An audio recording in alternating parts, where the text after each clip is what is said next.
Paid for by Christian Care Ministry. Yeah, it's not just you. A lot of people are wondering why so many big corporations are actively promoting ideas and values that their own customers don't support. And honestly, this is another reason MediShare is so attractive to people who don't want to use their own healthcare dollars to pay for things they don't believe in.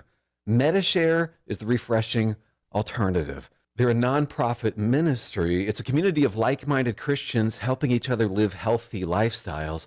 There are more than 400,000 members now, and they save a lot, too. Most families save around $500 a month. And member satisfaction surveys consistently show they like it more than health insurance. So for you, maybe it's time. Find out how you can not only save, but freely choose to be part of something you believe in. Here's the number you can call now, 855-51-BIBLE. That's 855-51-BIBLE, 855-51-BIBLE.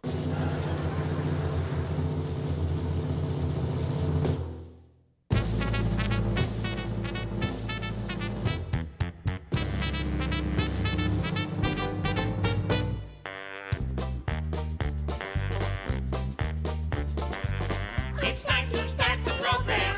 It's time to earn our pay. It's time to meet the people on the Keeler Show today. It's time to read the news and weather. Time to figure out what to say. It's time to turn the channel of the Keeler Show today. Why do we always listen? Keeler's always in the know. It makes me want to call him And tell him where to go.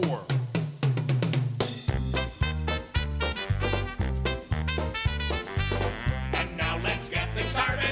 Andrew, let's get things started. It's time to get things started. On the most sensational, inspirational, celebrational, Keelerational. This is what we call the Keeler Show.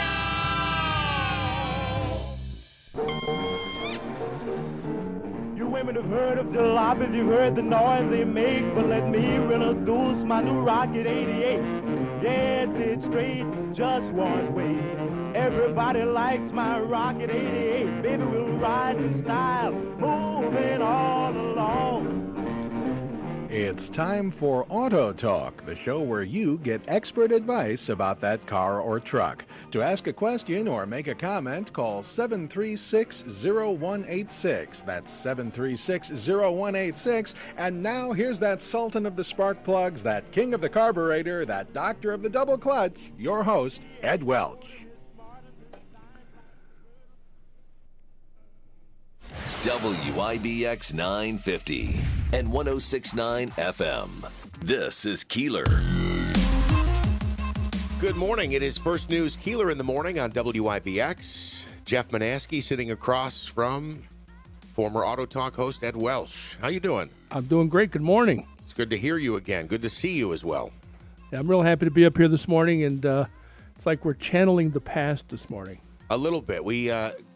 Nice job. Kudos to Uncle Smitty for finding or saving or pulling out that old Auto Talk Open right there. Smitty, you used to play that every single Saturday morning here on IBX for, 2 decades you played it for, but it played for maybe the better part of 3 decades. Yeah, 32 years, and I think when you were in high school, you might have played it once or twice, Jeff, on a Saturday morning. Yeah, I might have when I was just a little intern. When you were learning, but you know, Davey was my producer for many years and the keeper of all the Auto Talk archives. So God bless Smitty. Yes. So we're sitting in here this morning, joined by Ed this morning. We'll take some, if you want to take a car phone call or two, we certainly can. Or if you have a question, you can go ahead and give us a call on that. We're going to be talking a bit about CabV today. We'll get the latest update on the Hunter Biden situation. Will AI make job hiring fairer or not? Will it be the opposite way? Will it actually make it more discriminatory? Well, it depends who programs the AI. That was my thought exactly as well. It depends on what the parameters are. You know, everyone talks about AI, and I say to myself, well, those who program it the result's going to come out how they want it to come out. So it's not like it's some neutral party, right? So somebody actually has to go and program the thing. So if you decide to program it to have one point of view, that's what it's going to have.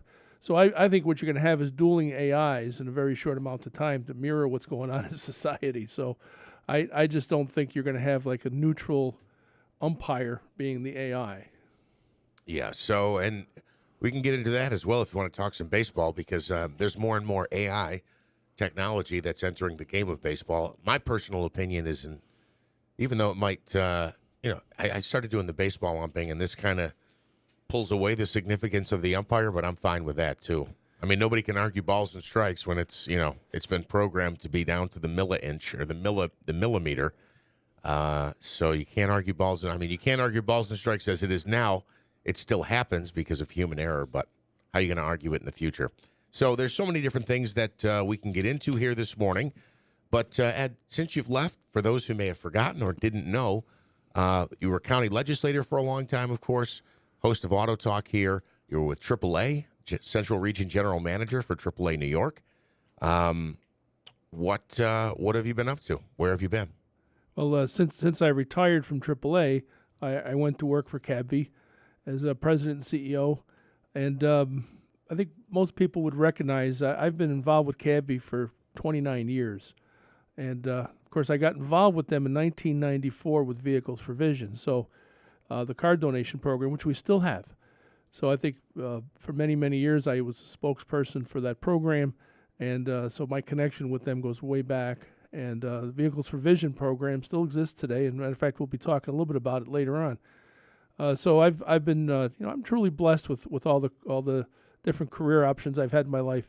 When I grew up, one of my favorite people was George Plimpton. Does people remember who George Plimpton was? Well, George Plimpton was a participatory author. So he wanted to be a baseball player. So he learned how to play baseball, and he actually got tryouts, and he wrote a book about it. And he played professional football, like for 10 minutes, for Detroit Lions. And he played professional hockey. He wrote a series of books on all of his experiences. Wow. And as a kid, I was reading these Plimpton books, and it stuck in my mind my whole life that, well, you can go do anything you want. As if it interests you, you should go do it. Mm-hmm. And that's how I've always approached life. So the different things I've done, sometimes simultaneously for a lot of years, was always because I was a curious person, and I always liked to do different things. So I think the George Plimpton had a great influence on me as a kid. Because who would have thought of, you never thought of, people put in silos. You're gonna become this when you grow up, right? Or you're gonna become that. And you read about a guy that was a writer, and all of a sudden he's playing Major League Baseball, or he's playing professional tennis, or he's playing golf, or he's playing hockey or football. And it's like, how does a guy do that? Well, obviously he was in good shape to go do those things, and he played full contact. So it was him really learning about the people he was with and then writing about it. So I always kind of thought that was a really cool thing to do.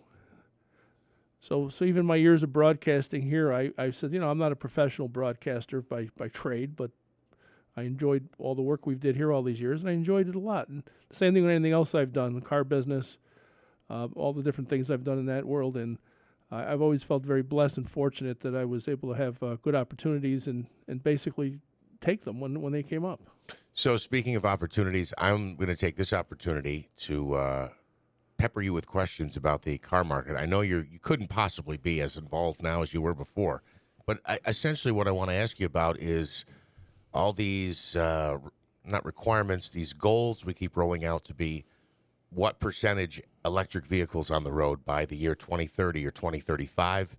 What do you make of the EV market and what we're seeing in the latest evolution of automobiles? Well, it's a great question, and I think I'm looking at this kind of like when we switched from horse and buggies. There's at one time you had cars on the road at the same time as horse and buggies. And as a matter of fact, that's how AAA got started. AAA was never started as a motor club for road. They didn't do road service until the 1920s. The Utica chapter, for example, of AAA started in 1901. It was one of the original 9 AAAs in the entire world. Here in Utica, New York, people probably don't know that, but point being is it was a motorists' rights organization in the beginning. So they had shared the road with the car because the laws protected the horses on the road. So there was a time period where horses and cars coexisted on the road. Well, so if you fast forward to today, and you still have cars and horses on the road, I was right? going to say, we had a buggy go by, Yeah. I don't know, Saturday, Sunday. I stopped in here. It couldn't have been, it was the weekend before, but it was going right down River Road here. Absolutely, and so you still see them out there. But here we are, in, modern times, so to speak, all the year later. So now we've got this electric car wave coming, right? Is it going to replace gasoline engine cars? It's going to take a while. I have driven several of the electric cars that are out there, as you can well imagine. I still have friends in the car business, and I will tell you from a driving standpoint, they're truly amazing. Quick, quiet. There's literally no noise. And because the battery sits so low in the chassis, because it's really under the floor pan, so to speak, the lower center of gravity makes the vehicles handle. And I drove one of those new Ford Lightning pickup trucks, things that could tow 10,000 pounds. It's a 6,000-pound truck, and it handles like a slot car to some degree because of how the weight is distributed in the vehicle. It doesn't drive like a regular Ford pickup truck with a gasoline engine. It's amazingly different, even though it's the same exact truck. So I think people will like all that. What they're not going to like is how much it cost. And for the first time, actually this week, Ford started putting rebates on those for the very first time. So they're starting to pile up on the lots. So the early adopters, right, those are the people that run right out and say, I got to have the newest thing. They run out and get it. Yeah. And if it wasn't for them, things would never get to market. So I think society has a little debt of gratitude to early adopters on any technology. But now all of a sudden, they're overproducing because they're so expensive, and that's the real problem here. They cost too much money, and although the government wants everybody to drive them, who's got the money for them? Who can afford $1,000 a month car payments or more? Well, that's insane. So the market is ultimately going to decide, regardless of what the government says. The company that I think has been the smartest about this is Toyota. If you notice, they have not rushed to the market with an electric car. They've, of course, invented the Prius, which was probably one of the best hybrids ever built. And maybe one of the first? Yeah, absolutely. At least it was. At least that everybody knew by name. Yeah, well, it was the first. And the technology where you had both kind of technologies together, old and new, and the car was very efficient, still is, and the new Prius is still a wonderful car. But you say, well, how come Toyota hasn't jumped in and started making electric cars like General Motors or Ford, and what's going on here? Even like Nissan built the Leaf, their first electric car. And you say, well, why didn't Toyota do that? Well, I believe I know why, and that's because they did not want to see the third of the car to the cost, or almost 40% of the cost of the vehicle be the battery. They thought that was crazy.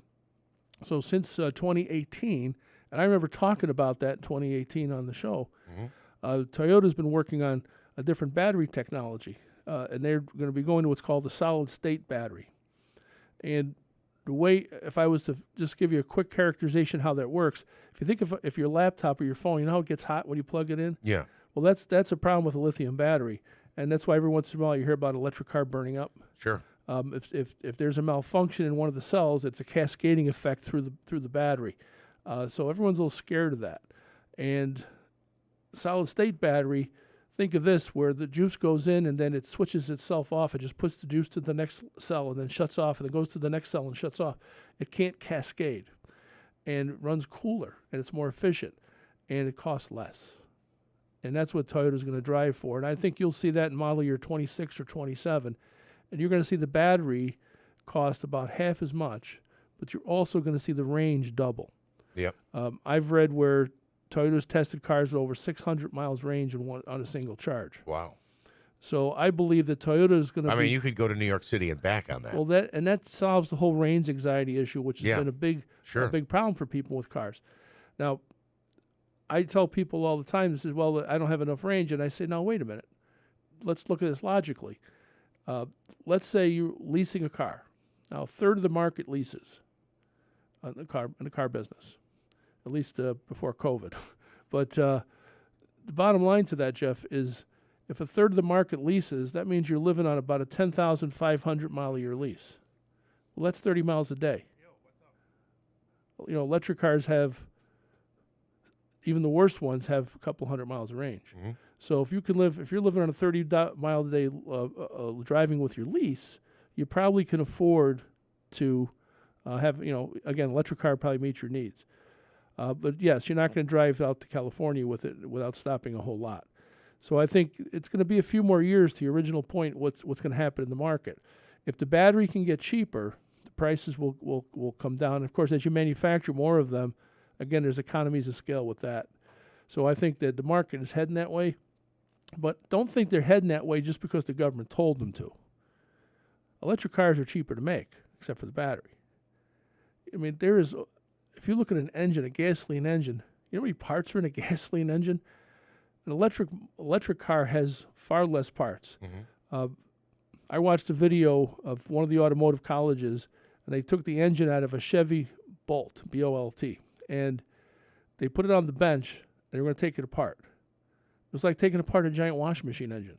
There's nothing to it. Yeah. So I said to myself, boy, I could fix those. Your comment, though, about don't think that the electric vehicle, what do I want to say, that we're into electric vehicles now because it's being pushed by the government. I'm not saying that, but when you talk about the difference between an American car maker and like a Toyota, why they're waiting to develop technology, kind of waiting for the next thing to come, making sure that they're happy with the product they're putting out there. They don't have that government push behind them, right? You have to do it by this deadline. Get on it right now. I don't care what you have. We'll take whatever you have because in the mind of some, it's better than having a gas vehicle on the road. Yeah, and Toyota just points to the Prius and say, look, we've been here a long time trying to make things better. And again, I'm not giving them a shameless commercial. I don't drive a Toyota. But my point is the companies are going to build their own strategy based on where they see the future. Volkswagen's another company that's going to be giant in the electric car business. They're pushing themselves into that market, and you'll see the new Volkswagen bus in the very near future. It's going to remind you of the ones you had around when you were a kid, and it'll be all electric. So you're going to see some of these platforms amalgamate. And the same with Honda. You don't see Honda rushing out the door with an electric car. So think of how smart company Toyota and Honda are. Why weren't they out the door first? Why? Because they want to create value for their customers. And a good example is the federal tax credit lasts for the first 100,000 vehicles that's built. So when you build the new example, the Ford Lightning pickup truck, well, that $7,500 tax credit is there right away until they build 100,000 of them. Tesla went through this early on, and they had their tax credit, so you were able to knock off $7,500. And there's another few spiffs here and there. And the next thing you know, you got $10,000 knocked off the price of the vehicle, which made it easier to buy. But once that is gone, what replaces it? So, you're going to have to go back to old style rebates. And like I said, even with the $7,500, who can afford a $100,000 pickup? The problem with that pickup truck is its range. If you put it, it can haul 10,000 pounds. You couldn't go to Old Forge and back with 10,000 pounds on that on charge. Right. So you're not going to go very far with it at capacity. But the one I drove, I was amazed by it. Truly amazing technology. I can't tell you how quick it is. It is unbelievable that it moves so fast being such a big vehicle. Wonderful technology. The trunk where the engine used to be, I'm not sure. I think you can put 4 or 5 sets of golf clubs in the darn thing. It's kind of like having a trunk in an old car from the 60s where you can hide people in and go to drive-in. I said 8 people in the back. Yeah, I said to myself, I said, the back seat. Yeah, I said with this vehicle, if we had drive-in movies, I can hide a whole bunch of people in the front of this thing. Yeah, sure. Because that's how much room it was in it. So there's a lot of great things to talk about with that. But and what Ford's going to do to address the battery cost, I could tell you they're working on a different type technology on battery, and it's going to be a nickel, kind of a nickel lithium-based battery that's going to cost a lot less but have less range. So what Ford's going to, I think what you're going to see them do is if you think about it, you could buy a Mustang, for example, with a 4-cylinder in it, or you could buy a Mustang with a big supercharged V8 in it, right? So imagine if you buy a Mustang with a cheaper battery that cuts your range. So let's say you buy the battery that gives you a 200-mile range. Well, let's say you want the battery with a 400-mile range. And I think that's what you're going to see is classification of battery size like we saw engine sizes when we were kids. 4-cylinder, 6-cylinder, 8-cylinder. I think you're going to have a cheaper battery that maybe might be good for 200 miles, but charge up 50% in half an hour or something. And then you're going to have the next range of battery. Then you're going to have like the super battery where you can go 400, 500, 600 miles. And I think that's the direction I think Ford's going to go in, offer different battery sizes with the same models of vehicle like they did engines for decades. Certainly. So one of the I guess criticisms of electric vehicles, and I'd like your take on this, is they say it takes more mineral mining, and it essentially takes more natural resources to make these electric vehicle batteries. My question is something you used to do every year, not you, AAA, the Great Battery Roundup. Yes. How often would in theory, or even in today's market, an electric vehicle, how often does that battery have to be replaced? And then what do you do with it once it's no longer of use to us? Well, the battery recycling market is still building for lithium batteries for that size. And as a matter of fact, when I last read up on this, it's been a little while. One of the guys that were, I would say, one of the head guys that used to work with Elon Musk at Tesla, he went and left the company, and he started to build a lithium battery recycling company because you can extract the lithium back out of these batteries. So I think you're going to have, just like with car batteries, regular old car batteries, which we used to send to the junkyard for decades and decades and decades, now every one of them goes back into a recycling program. So they go back to the battery factory, they're melted down, the lead comes out, the acid comes out, the plastic comes out. I think you're going to see the same thing happen with lithium batteries, Jeff. There'll be a whole industry for these. These batteries have about a 10-year lifespan, the ones that are in the cars. Okay. And when they have to be replaced, they're going to be very expensive. Yeah. All right, so we'll continue our conversation with that. If you have a comment or a question, 315-736-0186. We will quickly transition here to Ryan Schmelz of Fox News. I just want to quickly recap a little bit. FBI Director Christopher Wray defending the, quote, real FBI during a contentious congressional hearing yesterday, rejecting a litany of grievances from angry Republicans who are harshly critical of the FBI, threatening to defund some operations and claiming the Justice Department is unfair to political conservatives, including former President Donald Trump. Joining us now from Fox News is Ryan Schmelz for the latest and what is next in Congress. Good morning, Ryan. Hey, good morning. Oh, Ryan, I think we got to. Are you with us? Or we might have a bad connection. There you go. Good morning. All right. Good morning. How are you? Very good. So what happened yesterday, and where do we go from, more importantly, where do we go next from what happened yesterday? Right. We could probably start with where we go from now. It doesn't look like Republicans are going to be changing their tune in terms of their opinion of the FBI after that hearing. And there certainly are a lot of questions that they still have that they weren't able to get answered yesterday because, in many ways, Wray is not going to comment on things that are ongoing investigations or might reveal confidential information, and particularly when it's longstanding department policy to do that. So you have the Oversight Committee investigation into President Biden and what they're calling an alleged bribery scheme involving the current president back when he was vice president. And that's likely going to continue. And they're going to continue trying to get more information and more documents from the FBI because of that. Ryan, is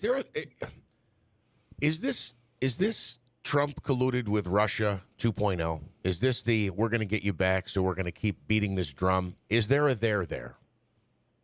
Well, I think you may have some Democrats who might make that argument. Certainly, they feel like this investigation from Republicans is solely political, and all because they're trying to get revenge for President Trump or just because they don't like President Biden. So certainly you do hear a lot of Democrats making those accusations towards Republicans.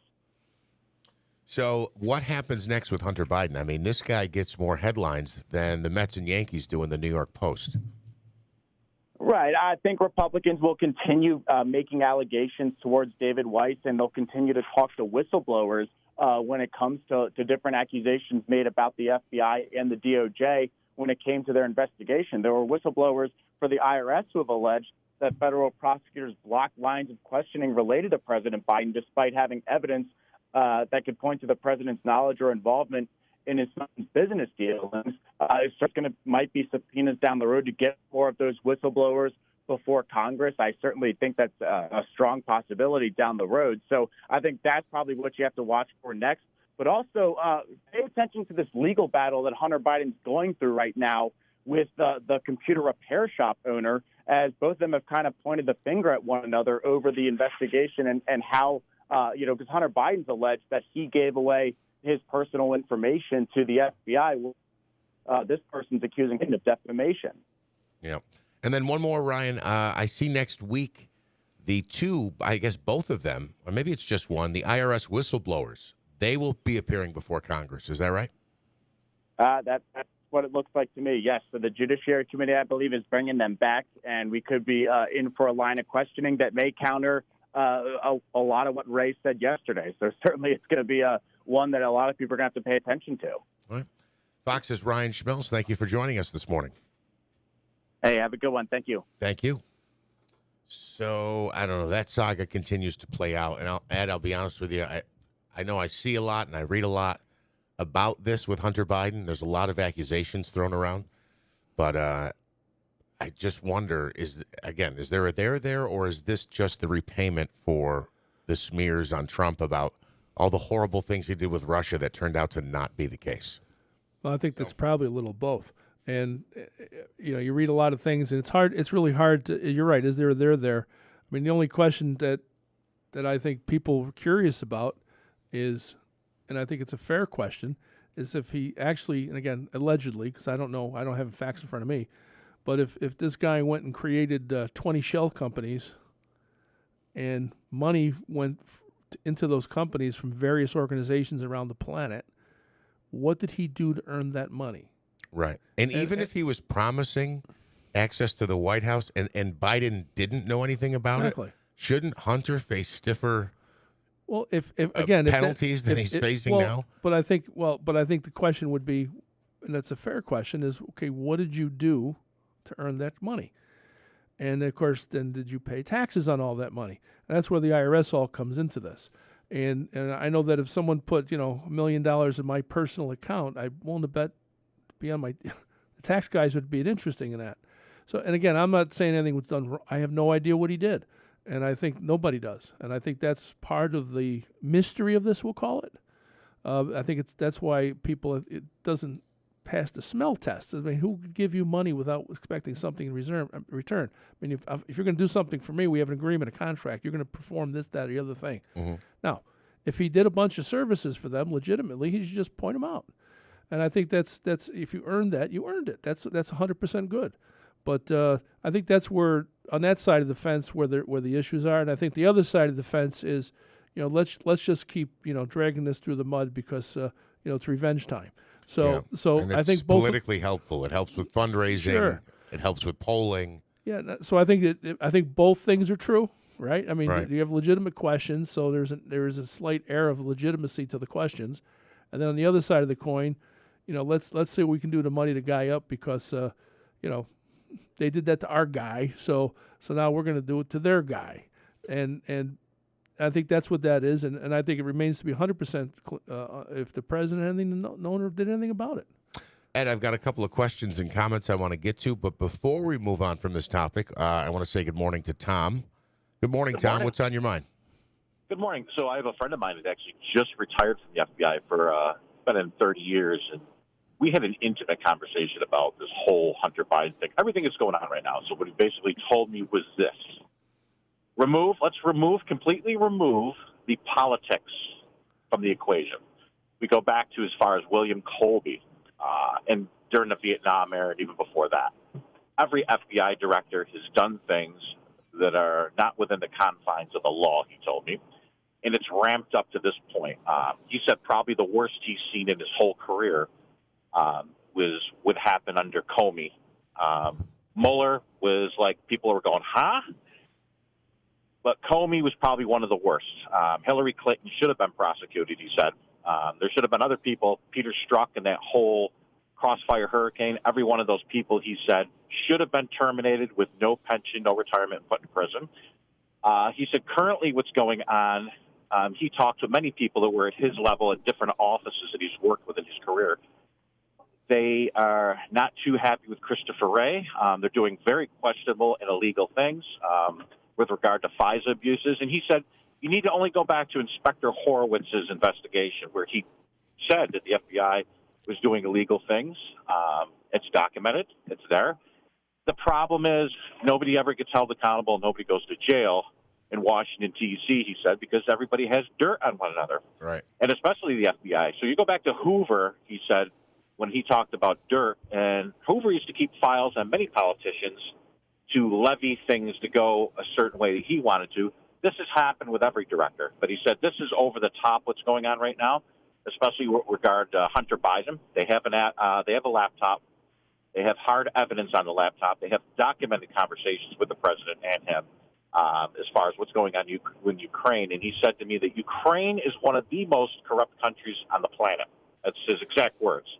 And there was a lot of stuff going on under the Obama administration. There's more people that need to be brought into this, but he said he would not get into that. And, respectfully, we left that there. So there's more than meets the eye. And when we talk about putting the media spin on it, like Ryan Nobles, Ryan Nobles doesn't have all the facts. Ryan Nobles only can report what he's basically told to report, is all the media outlets. So I think the people have a distrust of the FBI on a large level, but on a larger level, they have a large distrust of the media and accurate reporting because we don't see journalism anymore. We're looking at indoctrination now.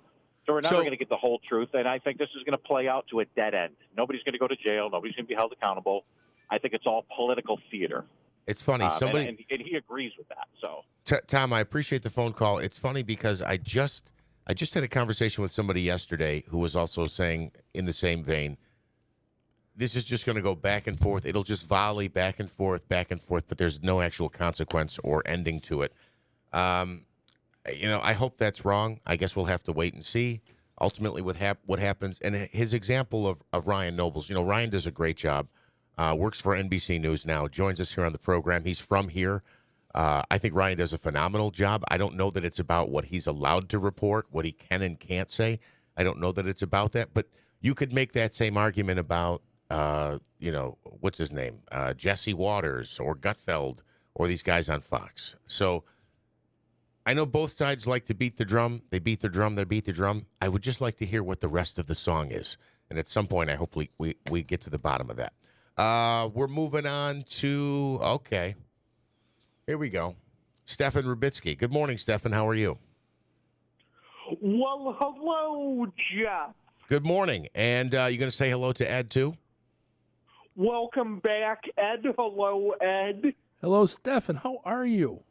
So doing good. Stefan is calling in this morning. He wanted to give us a full report on that new Stewart's in South Utica. So the funny thing is, and I don't mean this in a negative way at all, I would imagine it's just like all the other Stewart's that we have already in the city in the surrounding area, right? That's the whole idea of the chain, is that you duplicate what that success is, and you need to replicate that experience for the customer.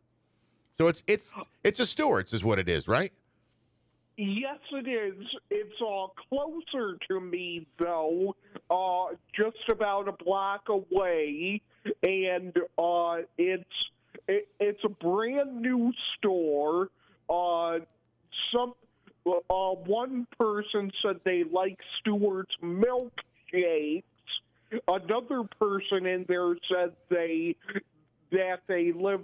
also live not too far from there. So it's getting good reviews, and I think it's going to be a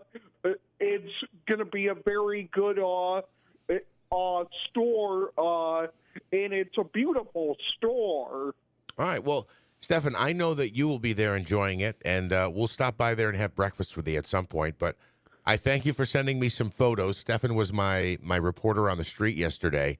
I actually had gone down to Frankfurt to get some photos of the Melrose Market because Stewart's is purchasing. That's right. And is going to be demolishing Melrose Market to build a bigger store there. And I was down there, and Stefan called me. I said, well, look, I was going to head to South Utica next, but if you're there anyway, just stamp a couple photos and send them over. So I appreciate that, bud. You're welcome. All right. I'll see you soon at a Blue Sox game or at a Stewart's in South Utica. Okay. All right. That is Stefan checking in.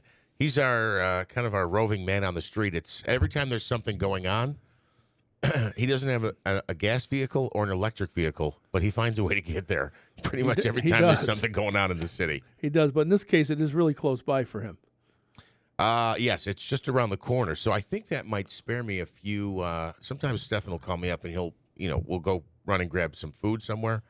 But now that Stewart's is right around the corner, I think I'm just going to tell him to go take a walk for a block and grab something to eat over there. All right, a couple of comments via the WIBX 950 app. I know I haven't mentioned it yet, but those of you who typically listen on YouTube, or watch on YouTube, I should say, we do have the stream up and running. Bill's Crash Course and how to get the show on YouTube has stuck with me, and that's in part because I video recorded him walking me through the crash course so that I wouldn't forget anything. Ed, go ahead and say hello to that camera there. Ed is right here. Good morning. This Camera's one up there. Oh no, this right above the screen here. Okay. You see it? There you That go. one. There you go. Good morning. So Ed and I are on camera here this morning. The YouTube feed is going, and you can comment there, or you can comment as always via the WIBX 950 app. This comes from Ralph in PA.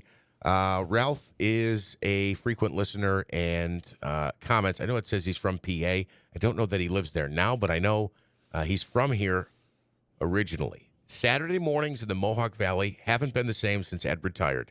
It's great to hear him and his sage advice once again. And Brian in Utica says, I have a question for Uncle Ed. With the push for EV and the government's push to reduce and eradicate fossil fuels, is there news on how the power grid can handle this transition? Now, is that another area of your expertise? Well, I wouldn't say I'm an expert on it, but I would tell you that this is stuff I have looked into. And if everybody on your block went and got an electric car, let's just say everyone on my street did that, and we plugged them all in, you wouldn't have enough juice.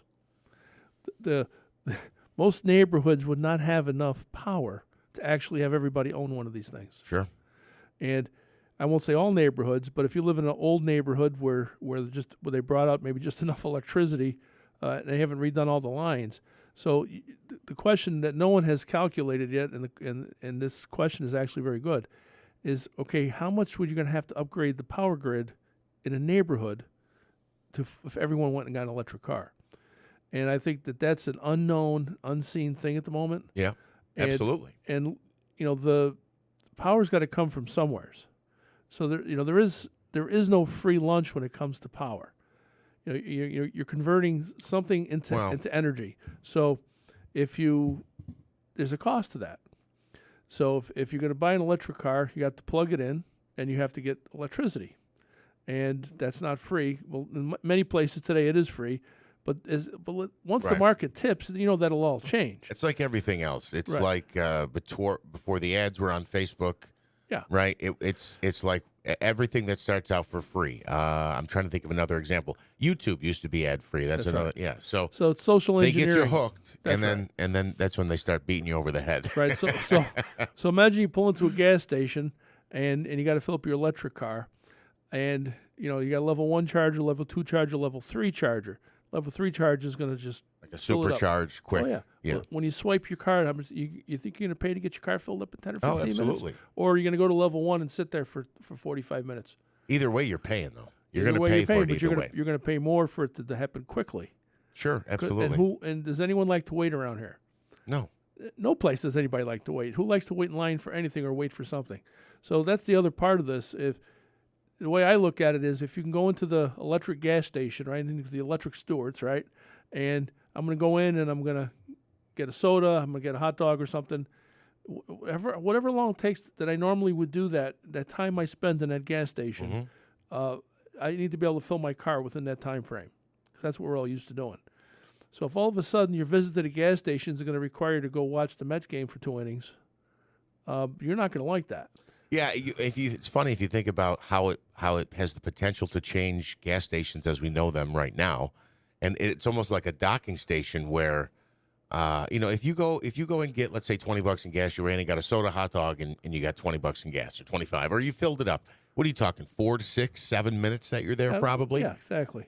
I mean, I'm sure at some point the technology would be there to completely refuel one of these EV vehicles in 4 to 7 minutes, but we're not anywhere near that right now. I don't think. So imagine the new gas. Again, we'll use the new stores that just opened up. They got 6 gas pumps there. Yeah. Yep. So 6 cars pull in, electric cars. When do you think the next time they're going to be able to fill up a car? Right. So my point is, from a purely economic model, who's going to build that? Because you can pencil it out and say, okay, I can only fill up 6 cars an hour. I'm open 24 hours a day, so I can only fill 150 cars a day. Well, let's see, that's going to cost me, $2 million to build this.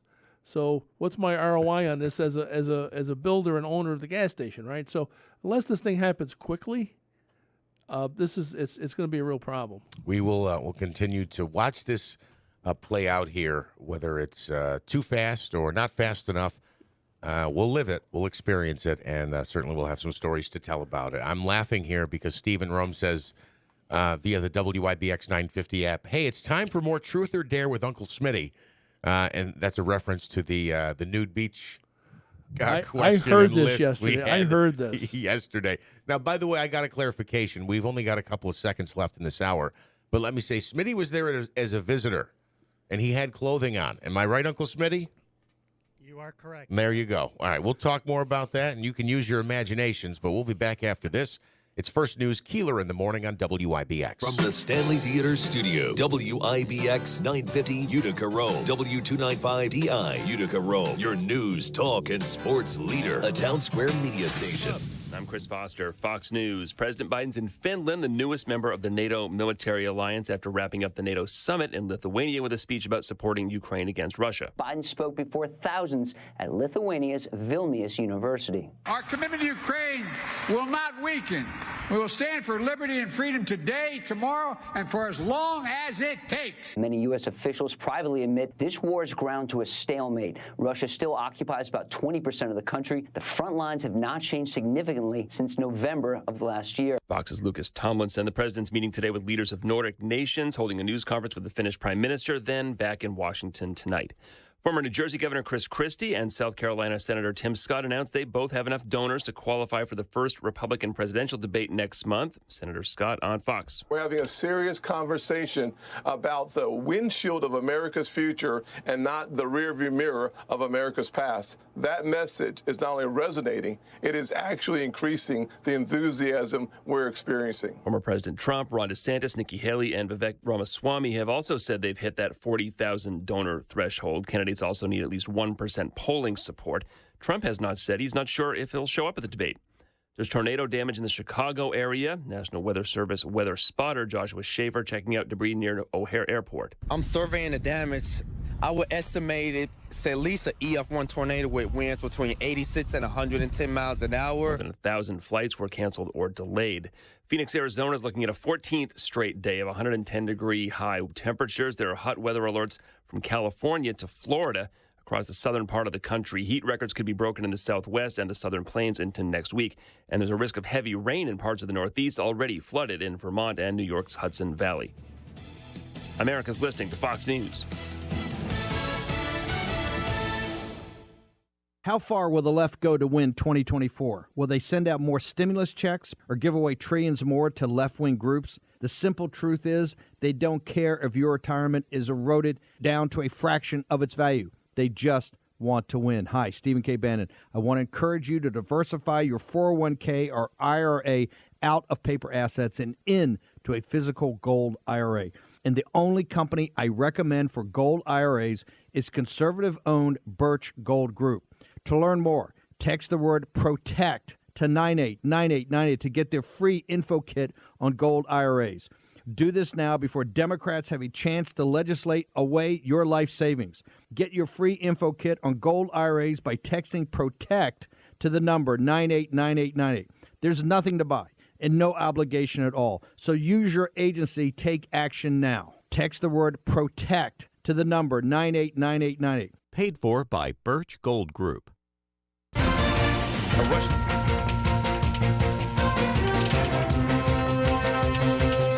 mostly cloudy skies, still wet outside, 68 degrees. WIBX news time is 7:03. This news update is brought to you by the fireworks at My Carl's, and they continue. The 4th of July sale extended. Incredible savings in every department with all items in stock for same-day pickup or same-day delivery. My Carl's in the New Hartford Shopping Center and Destiny USA. Well, Central New York Congressman Brandon Williams on the road to recovery. He underwent a heart bypass surgery yesterday. Williams underwent the procedure, a more than 6-hour procedure at St. Joseph's Hospital in Syracuse. The congressman's office not revealing the medical issue which led up to his surgery or just how long he's going to be in the hospital for. Williams, a Republican, represents New York's 22nd district. That includes all of Oneida, Onondaga, and Madison counties, and a small portion of Oswego County. New York State Attorney General Letitia James is coming out publicly condemning the recent murder of Syracuse teenager Carly Ann Short. The 17-year-old was on East Fayette Street in Syracuse on July 4th when she was shot in the back and later died at the hospital. In a statement, James said that everyone has a responsibility to get weapons off the streets and that she believes stronger gun safety regulations need to be passed. Officials say Short was not the intended target of that shooting. The results of a brand new poll from Siena say that the majority of New Yorkers are concerned about their safety. The Siena College Research Institute survey found that 61% of Empire State residents worry about becoming a victim of crime. Also, 51% said they have been concerned about their safety or the safety of their families in schools and in houses of worship. When asked if they've spent $100 or more in the past year on items to protect themselves from crime, 40% of New Yorkers said yes, they had spent at least $100 or more on preventing becoming a crime victim. Thousands of horse racing fans, that is, will be filing through the turnstiles at Saratoga today. The New York Racing Association officially kicks off the 2023 season. Highlights include the Taste New York Pavilion, of course, food and beverage there from around New York State, and the feature race is called the Schuylerville. More information online at NYRA.com/Saratoga. Well, a story that I mentioned last hour. First responders in Cape Vincent had quite a scene when they arrived to a marina up in the Cape yesterday. Yesterday morning, first responders were called. They found a fully engulfed 20-foot boat. The boat's owner, 82-year-old Robert Pritchard, was found dead in the water nearby soon after. Authorities are still investigating. The 82-year-old man was from 3 Mile Bay. Police say both the cause of the fire and the man's death are still being investigated by state troopers. You can find a photo of what was left of that boat on our website at WIBX950.com. It is 7:06. As I mentioned, a bit wet out there this morning. We did get some rain overnight, and we do have rain shower chances today. Here's what we can expect from Eyewitness News.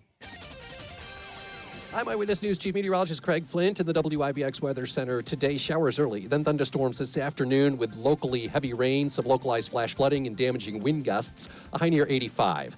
Tonight, a leftover shower or storm near 65. And tomorrow, an early shower, then mainly dry, partly cloudy, slightly less humid, near 80. For more on your local forecast, tune to Eyewitness News at 6 on WUTR. I'm meteorologist Craig Flint on WIBX 950 and 106.9 FM. We have cloudy skies, 68 degrees at 7:07. A little bit of withdrawal for baseball fans. No baseball tonight. As a matter of fact, Smitty, you were saying you're disappointed about it. There was no games last night, of course. That's typical. You're saying there's not one Major League game tonight? There was a Futures All-Star game last night. No, I mean an actual regular season Major League Baseball game. Everybody plays tomorrow. Everybody. They used to stagger it. They'd have, a quarter of the league, half the league come back on that Thursday, and then everybody would definitely play the Friday, Saturday, Sunday.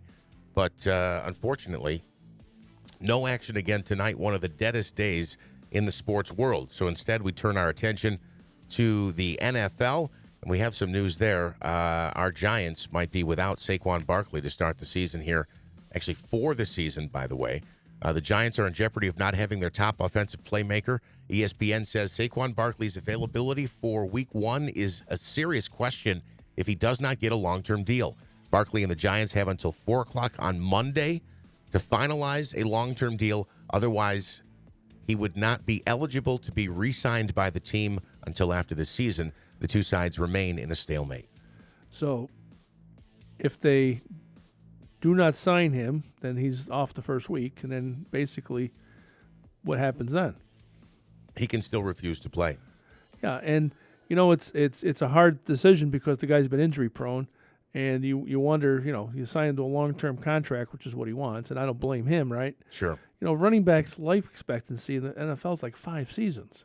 You're absolutely right, and he did have the big injury, although he looked good when he came back from the injury. I will say this, though.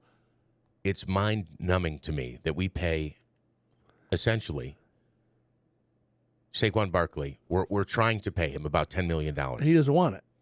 It's not enough. But we pay 4 times that to Danny Jones, who I don't think is a good quarterback. No, I think that was a waste of money. And I thought I read that the Giants just picked up another tight end. Maybe one of the ones down the depth chart from the Bills is a blocking tight end. So I think the concept is to bring a blocking tight end in the block for the running back, which would help Saquon, right? So I think that's part of the deal. Is if you're looking to play, you got to say to yourself, who's your supporting cast?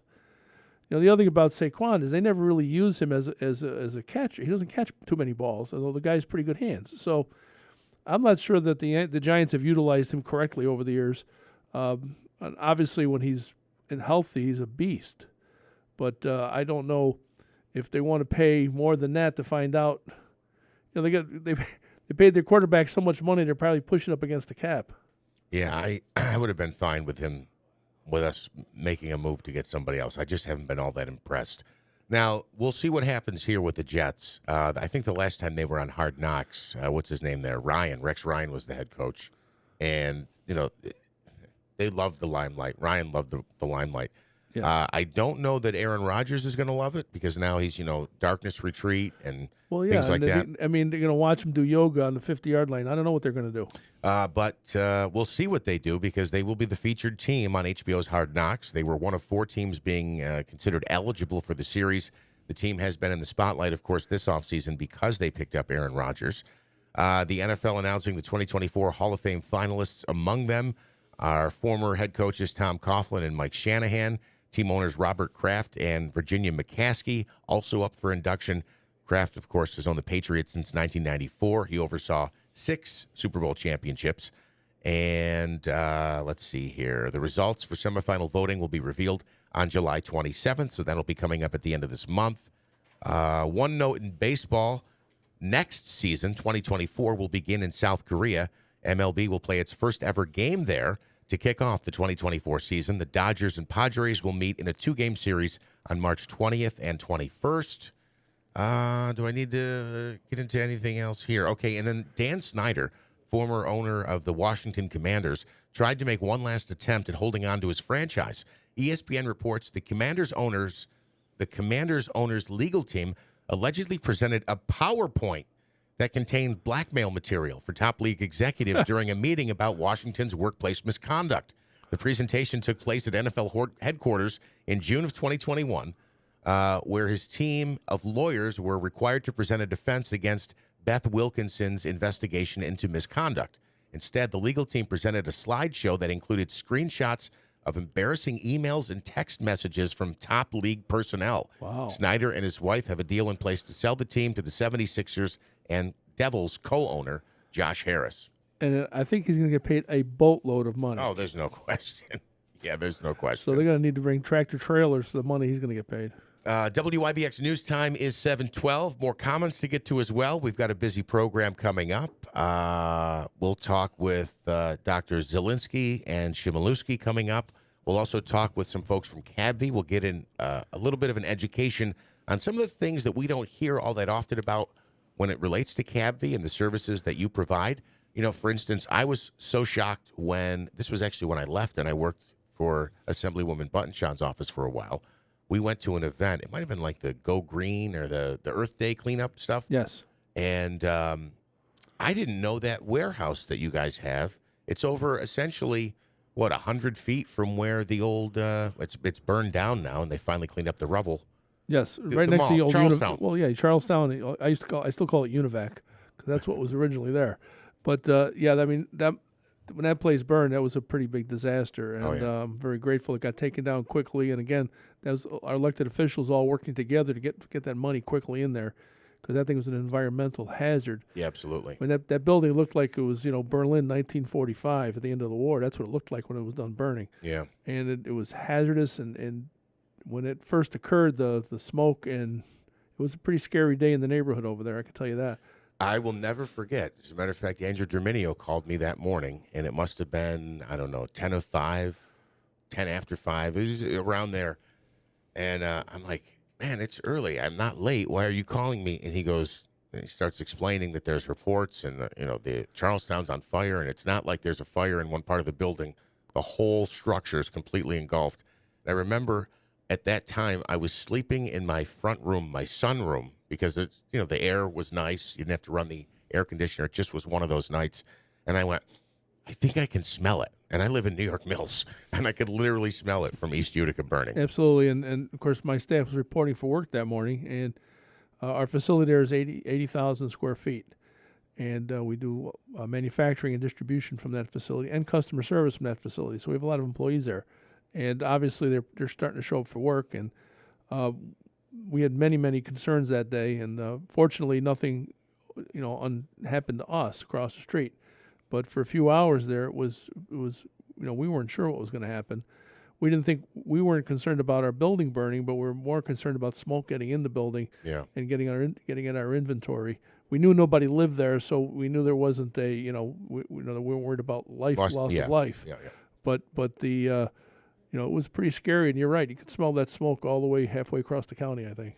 315-736-0186. Question, comment, concern. You can also reach us via the WIBX 950 app. It is 7:15 on WIBX.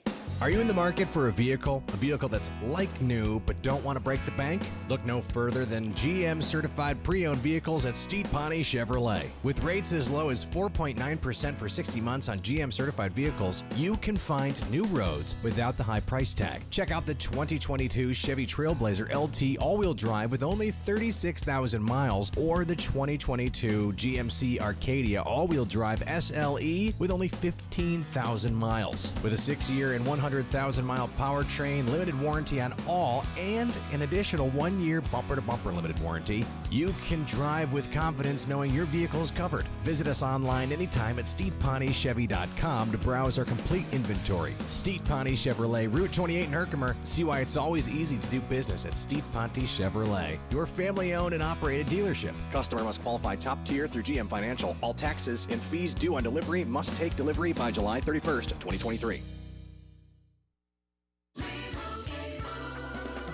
Doug. With Liberty Mutual, you can customize your car insurance to save hundreds.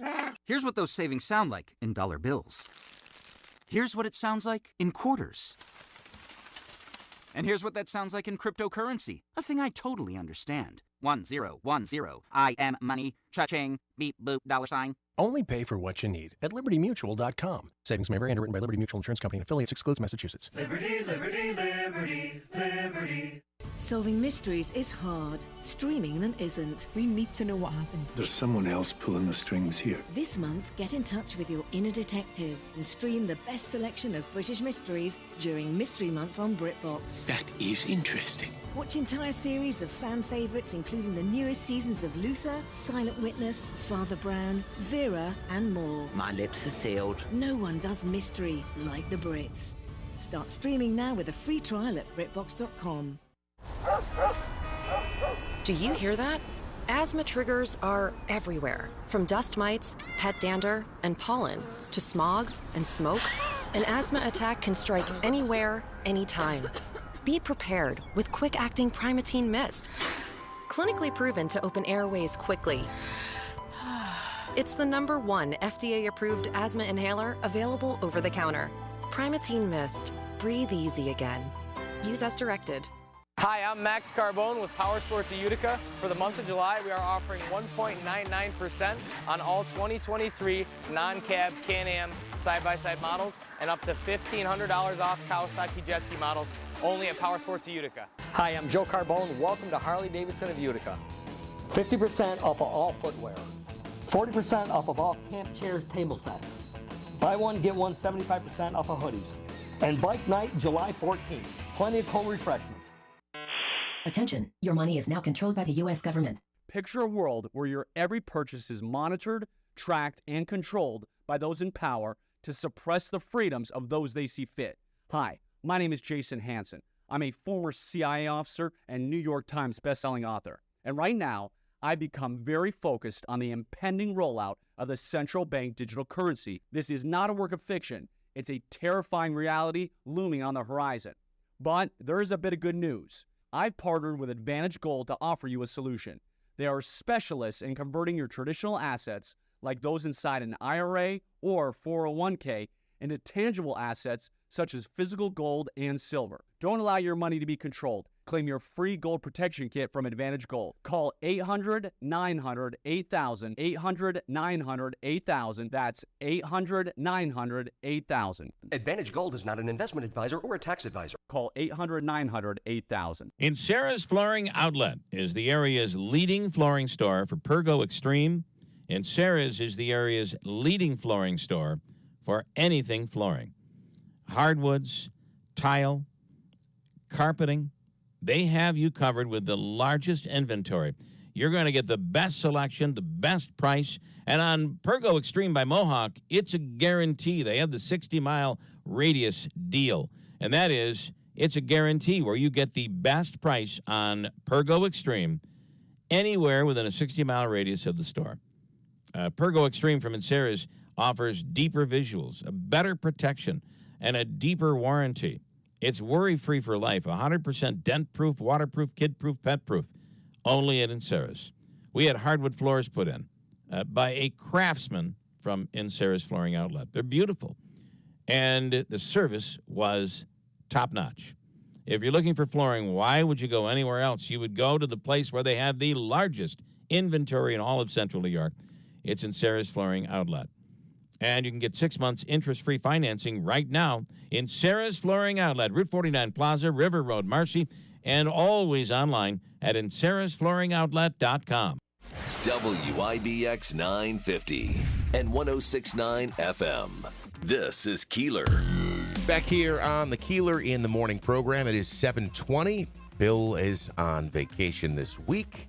Manaski filling in with some guest hosts, and our host this morning is Ed Welsh, of course, longtime host of Auto Talk here on WIBX 950, formerly the electric battery, if you will, of Central New York, AAA Central New York, and you were the hub powering everything, and we would talk to you often on the program. But now Ed is with CABV. You've served on the board for what? You had been on the board, obviously, before you took over as president. Yes. And we're introducing now Karen Murphy, because we're going to get a little bit of an update and a bit of an education on some of the things that CABV does that we didn't know about. Yes, Karen is she manages our rehabilitation services, our community outreach for our rehabilitation programs. And Karen, good morning. Good morning, Ed. How are you? We're doing well. How you doing on this beautiful morning? A little bit of rain, right? Yeah, not too bad. Not too bad. I'm doing great. Thank you. So, Karen, and obviously, we can just talk about everything you do. We would take the whole show because you do so many things for the agency. But I'd like you to talk a little bit about probably some of the things that people don't know that we do when it comes to rehabilitation services. Sure. So with the inception of our new Vision Health and Wellness building, that was really the crux for my role coming into the agency, to really educate the community and the medical professionals and really the people in general about what all is possible at CABV. And one of our inspirations for that is knowing that a healthy body is a healthy eye. Diabetic retinopathy is the second leading cause of vision loss. And so that was kind of the inspiration for our health and wellness program that we've been running over the last 2.5 years. So this spring, we just finished I believe it was our 7th Mother Cabrini Health and Wellness program.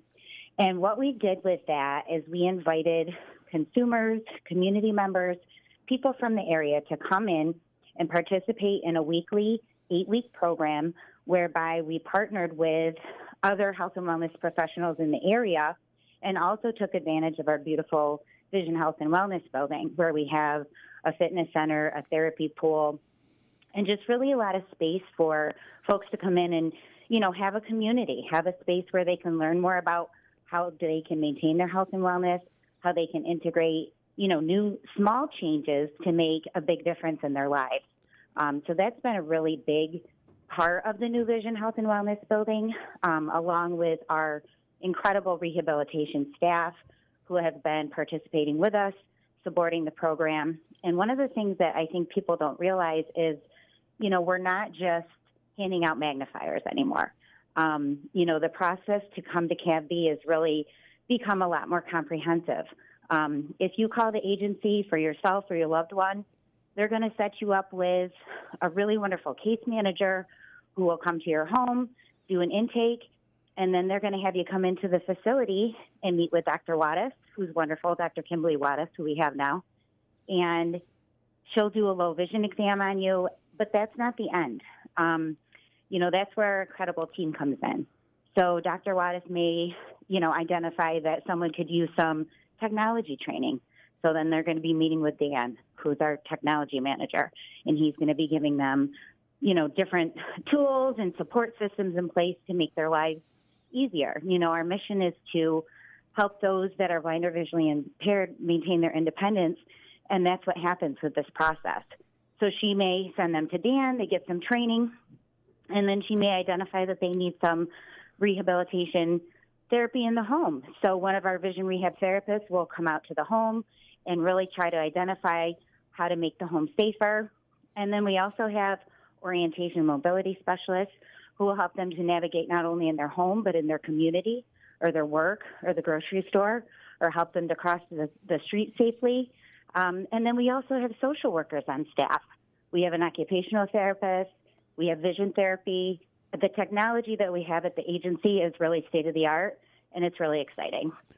And, Karen, I think what our goal, of course, is to keep people in their homes and let them continue living as they've been, and just give them the help they need to kind of, displace the issues they're having with their sight. So if we can, put bigger things in their kitchen or teach them a few tricks of the trade, so to speak, so they can keep doing things. And that's the whole point of this, is the wellness being you as a person continuing your life and doing the things you've been always doing. And I think the wellness part of this, I think people don't recognize that, and I know through our programs, if you have onset of diabetes, eventually you're going to have a problem with your eyes.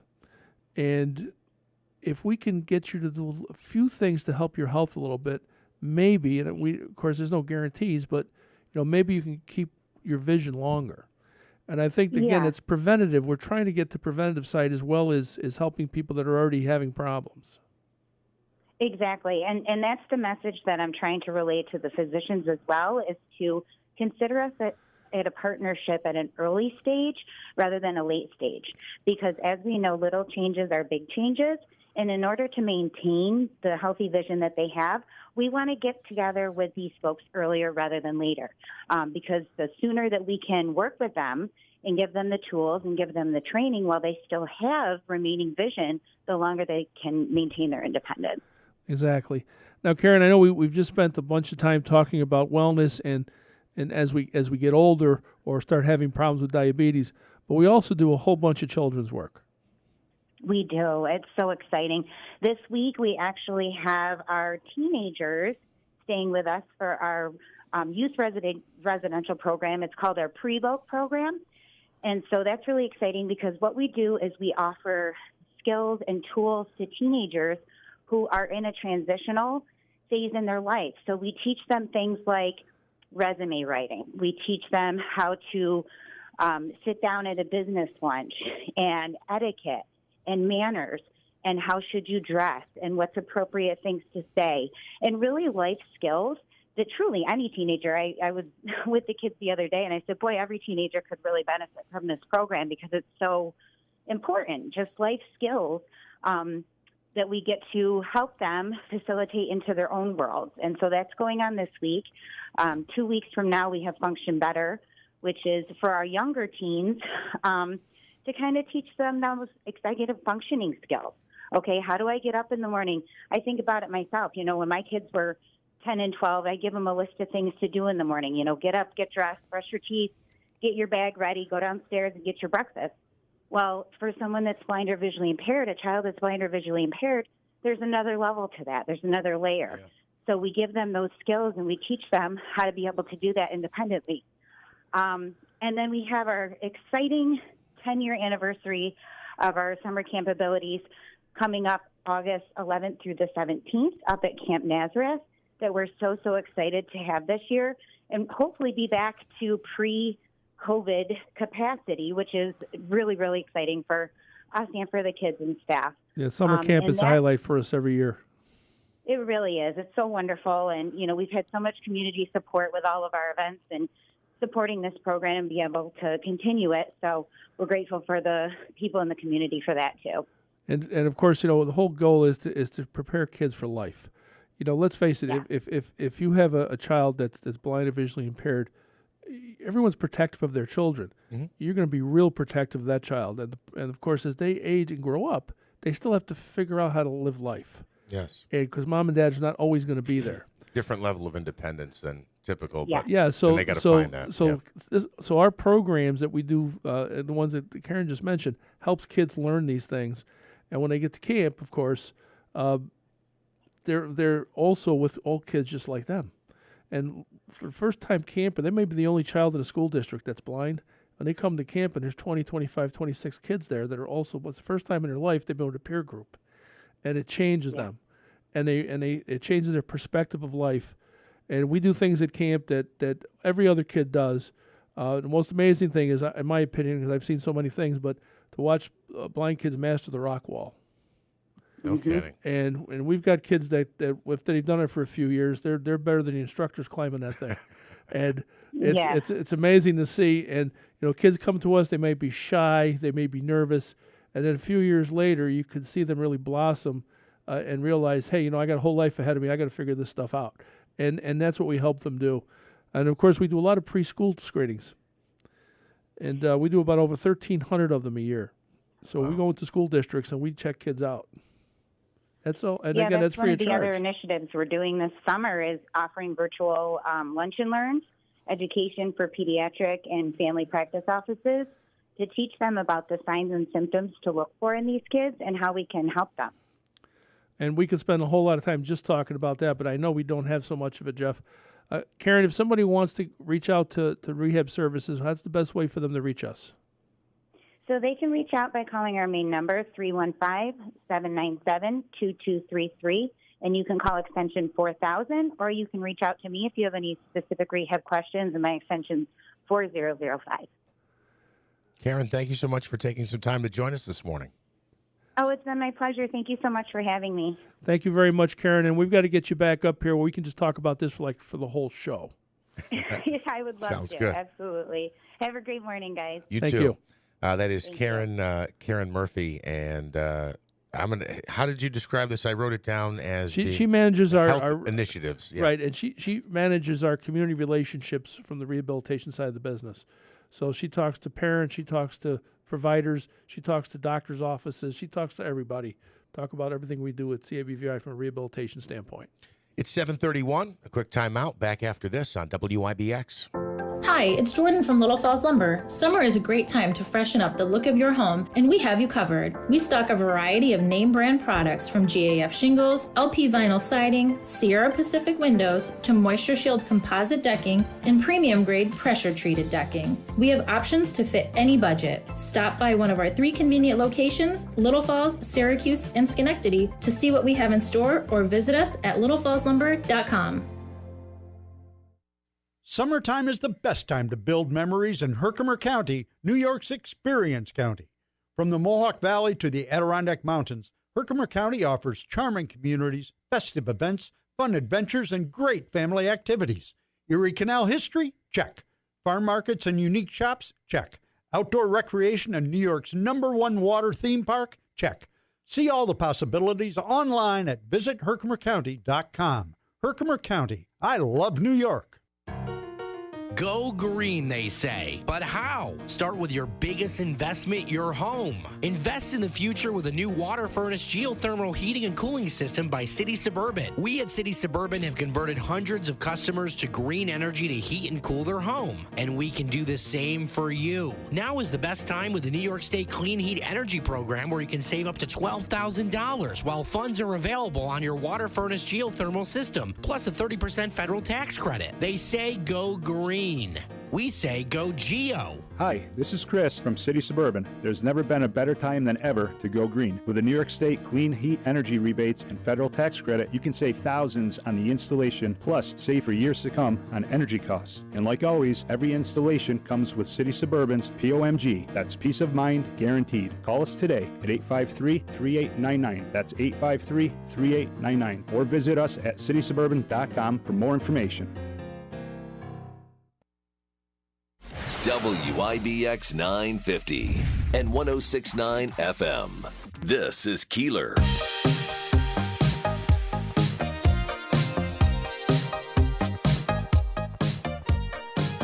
It is 7:34. First news with Keeler in the morning on WIBX. And, of course, Bill taking a little break this week, a much-deserved break. And we're talking this morning, though, with Dr. Chmielewski and Dr. Zielinski, as we often do from the Falcon Clinic. And our topic this morning is something that I experience more and more. And it's funny because I want to ask, when it comes to sore muscles and joints, identifying what the cause is can be a difficult process, because as an aging, there's so many things. I see one of the things on the list is Lyme disease, which is often transmitted by mosquitoes. We had a story 2 weeks ago that some Jamestown Canyon virus in Madison County from the mosquitoes, and one of the main symptoms there is body aches and fatigue and nausea and things like that. When somebody comes in and they have these issues, how do you identify what is actually causing the problem so that you can develop a plan to treat it? If I can take that, Brian? Please. We just had a discussion a little bit ago about education of the public as to what osteopathic medicine is, and that's one of the reasons we wanted to talk about this. When people talk about things like Lyme disease and the vector, ticks and so forth, and you mentioned mosquitoes for the other disease, or any other things like with rheumatologic disorders, you have to think about it. Why is it that so many of these disorders, post-COVID infection, whatever, have so many overlap of things on there? Think about it. The reason being that as human beings with our anatomy and physiology, there are only so many symptoms that we can have. The symptoms come from us. People say, oh, I got an infection and I got a fever from the infection. Well, indirectly, but we make the temperature go up. It's our hypothalamus that causes the fever. The other thing is, like, when we get symptoms of like joint pain, headache, weakness, and nausea, that comes from us. Now, if we get sick, we're not going to fly like a bird because we're not birds, so we won't have that symptom. Okay, so my point is that as osteopathic physicians, yes, we do different testing for Lyme disease. We do with fibromyalgia. We try to, as an exclusion, we do certain blood tests and physical tests and things like that. And same thing with post-COVID. But when it comes to the actual treatment, regardless of the diagnosis, you mentioned getting to the cause.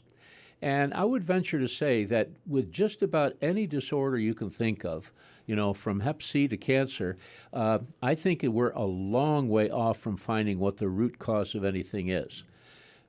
Historically, the osteopathic approach has been, sure, we do treat rheumatologic disorders and we treat GERD and hypertension and depression and hep C and all that as physicians. But part of our treatment in many patients is to deal with the host and their immune system and their ability to heal. And so that's the basis of what osteopathic medicine is. So we're not specifically, we have techniques for pneumonia and ear infections and foot problems and all. We have techniques for that. But really, we're looking at the physiologic derangement and using the anatomy to treat the host, to treat the person. When we do that, that brings out their healing. So we may never get to the root cause of really any disorder. It's like going down a rabbit hole. But if we can make the body and the mind and the behavior function more efficiently, that's part of what the osteopathic approach is. So I think I hope I explained some of that. Absolutely. We were talking about among the things that can cause these issues is fibromyalgia is another one. For those who don't know, what is fibromyalgia? I think we know somebody in common who deals with this, and is it an autoimmune disorder? And what is that? Can you explain what that is and how you go about helping somebody with that? Well, I'll just say with fibromyalgia, basically I feel miserable, I ache all over, and I don't know why. Can't sleep. And you want to take it? I think I have fibromyalgia. No, I'm just kidding. I don't mean to joke about it, but I think a lot of us at one point or another relate that way. Yeah. Very briefly, though, I do want to say a couple of quick things about Lyme disease, though. So Lyme disease, just a brief correction, is actually, it's not spread by mosquitoes, it's spread by ticks. That's correct. Thank you for that. So deer ticks specifically. So anywhere where you see a deer, assume that there are ticks as well. Thank God now that the weather's nice in upstate New York, it's summertime, people are doing more hiking, spending more time outdoors, which I absolutely encourage. But also take some precautions as well. It's a good idea to wear light-colored clothing. It makes it easier to see the ticks. And then also use tick repellent. A lot of tick repellents also are mosquito repellent, fly repellent, stuff like that. Because as Dr. Shimoleski well knows, it's in the osteopathic oath as well as the Hippocratic oath that prevention is paramount to cure. We'll talk about testing and treatment for Lyme and other things much more extensively, I'm sure, here. But fibromyalgia, there's actually a lot that we don't know about it, believe it or not. Whether or not it's a true autoimmune phenomenon, we're not really sure at this point. And at this time, it's actually a diagnosis of exclusion. So one of the things that we look for in fibromyalgia is, we'll get inflammatory markers to check for things like rheumatoid arthritis, lupus, other kind of fibromyalgia mimics that can also cause joint pain, fatigue, difficulty sleeping, and so on and so forth. And if all of those things come back negative, then you know that you're likely dealing with fibromyalgia, and there are medications that can help that condition. I have found, not just in my reading, but also in my personal experience from taking care of a lot of patients who have fibromyalgia, exercise to whatever extent they can tolerate it is hugely important, and certainly our osteopathic treatments as well can help, and acupuncture as well, and we do acupuncture at the Falcon Clinic as well.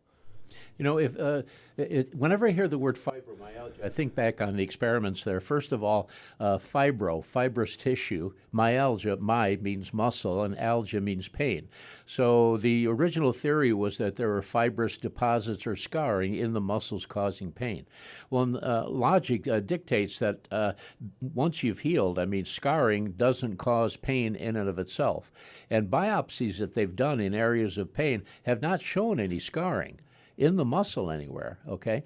And then there's the other thing of Travell's trigger points. Dr. Travell, an MD, did a paper, I'm thinking back, 1980 or something, where you had to have 11 out of the 18 points in around the inside of the knees, in the back and the shoulders and the elbows. And she later said, I wish I had not published that paper because it fell apart.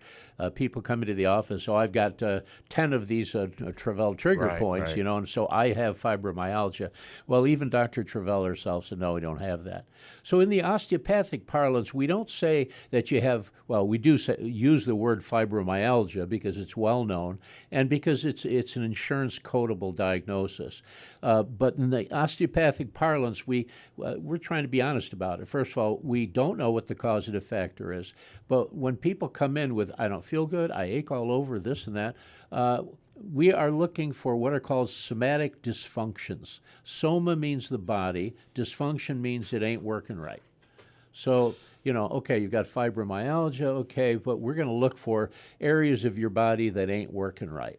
And what does that mean? There may be areas of pain, like I said, in the knees, in the elbows, in the neck, and so forth, but there's more to it. There's a way of looking at these somatic dysfunctions. And in the osteopathic world, we use a thing called TART, T-A-R-T. So we use our little MRIs, and I'm rubbing my fingers here. We use our hands and we palpate the body's musculoskeletal system, and we're looking for tissue texture changes. Is there sweating, or is the skin along the spine or in the shoulder and knee? Is it dry, or is it boggy and wet? Is there asymmetry of movement, right shoulder to left shoulder, or turning your neck one way or the other? Is there restriction in the motion some way? You can only turn your head to the left 10 degrees. And finally, there might be tenderness. So T-A-R-T, tissue texture changes, asymmetry, restriction of motion, and tenderness, maybe. So sometimes people say, oh, I got neck pain up here. And I say, well, do you ever think, why am I down here by your sacroiliac joint or by your knee? Because we're all part of a unit. And we're looking to add up these different patterns. And that's what they are. Your body ain't working right, so we're going to correct those patterns. And you might say, well, what's the mumbo-jumbo of all that? Well, basically, our musculoskeletal system is 70% of our weight. That's a huge organ, okay? And you can't discount that. Our heart is where we live, but it's only the size of our fist. It's a little organ. When you've got 70% of the musculoskeletal system, it's integrated with our nervous system, our immune system, and vascular system.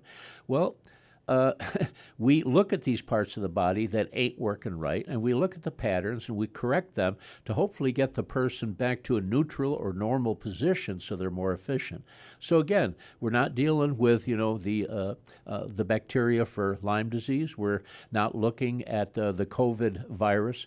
I mean, we do, but in terms of treatment, we're looking at the body and how it ain't working right, the somatic dysfunctions. Talking with Dr. Chmielewski, Dr. Zielinski from the Falcon Clinic. We have a question. I believe this is Tim in Utica. And Tim, go ahead with your question.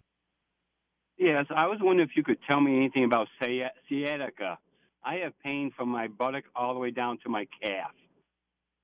All right, thank you for the call. That is a common, I think, probably at some point or another, most of us, because of the lifestyle that we live, experience this because our posture's all messed up, but we have doctors here, so why don't I let them answer the question? Is it okay if I take that one? Yeah.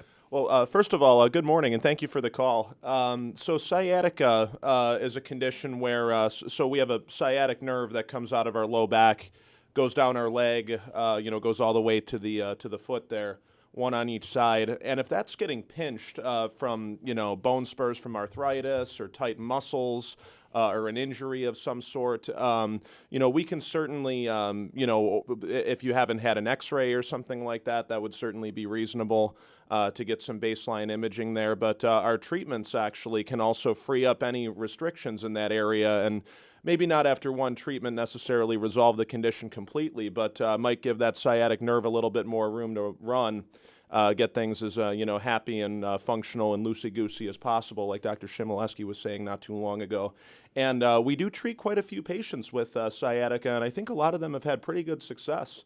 But I do want to echo what Dr. Chmielewski said before, that whenever I have a patient coming in to see me, even if they have one specific area that's bothering them, headache, neck pain, low back pain, right knee pain, and so on and so forth, I do look at the whole body, and everything that's out of place I put back into place for them to the best of my ability, because like you said, it is all connected when all is said and done.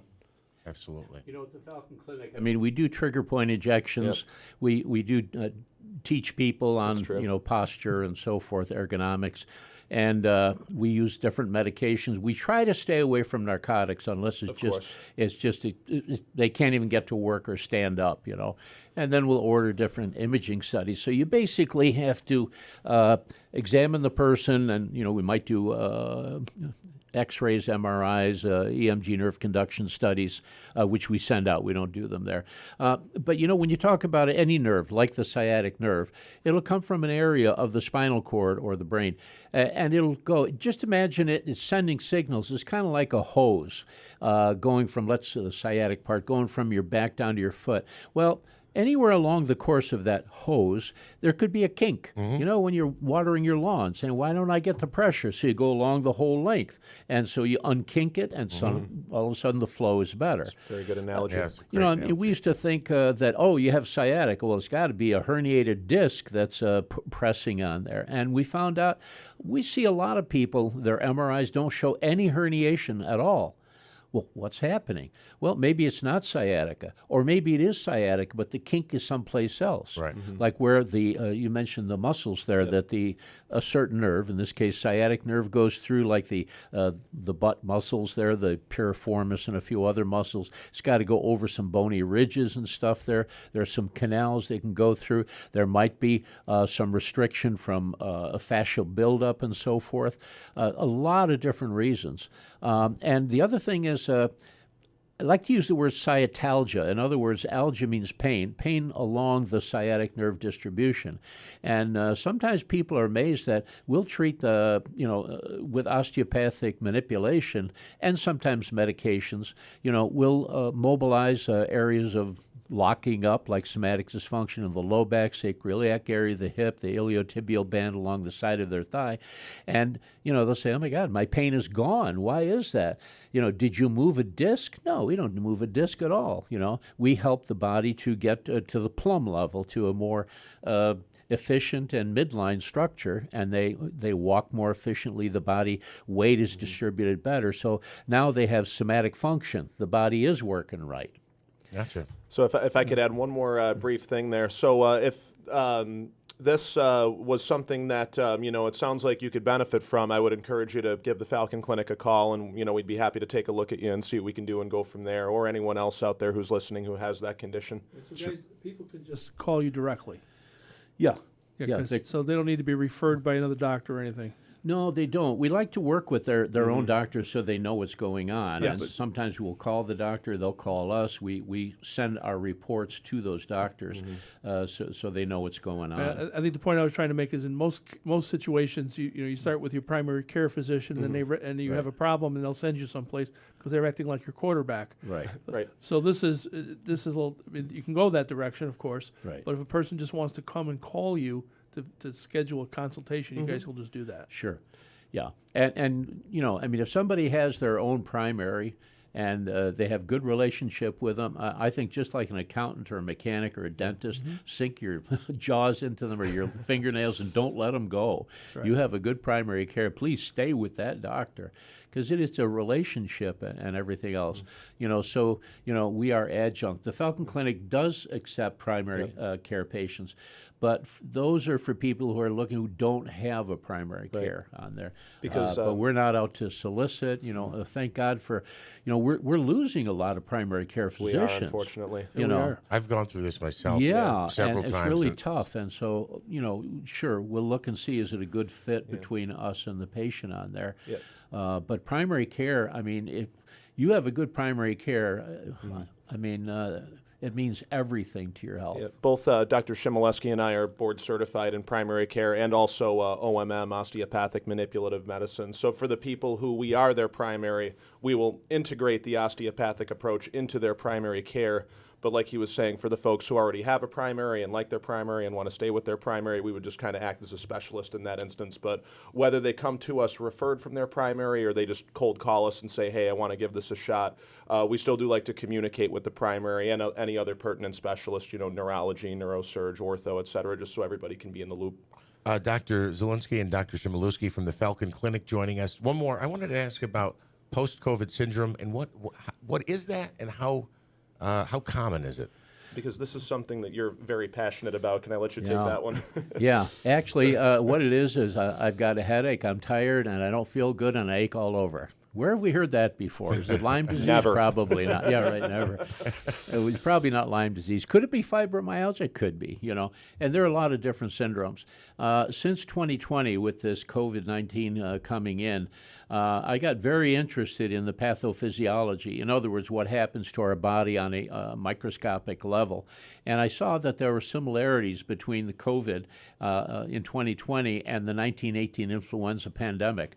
And the osteopaths at that time had really good success from their published studies in the 1920s. They had calculated that the osteopathic physician at that time, caring for the same types of patients there, people who had influenza, they had 1/40 of the death rate, okay? And I thought that was an astounding statistic that nobody knows about. So I started looking into what do these DOs, doctors of osteopathic medicine, do. So I took a number of these things and incorporated them, and I called it a viral infection protocol. You notice I didn't call it COVID-19 because we're not treating COVID or post-COVID. We're treating, this is a virus infection protocol.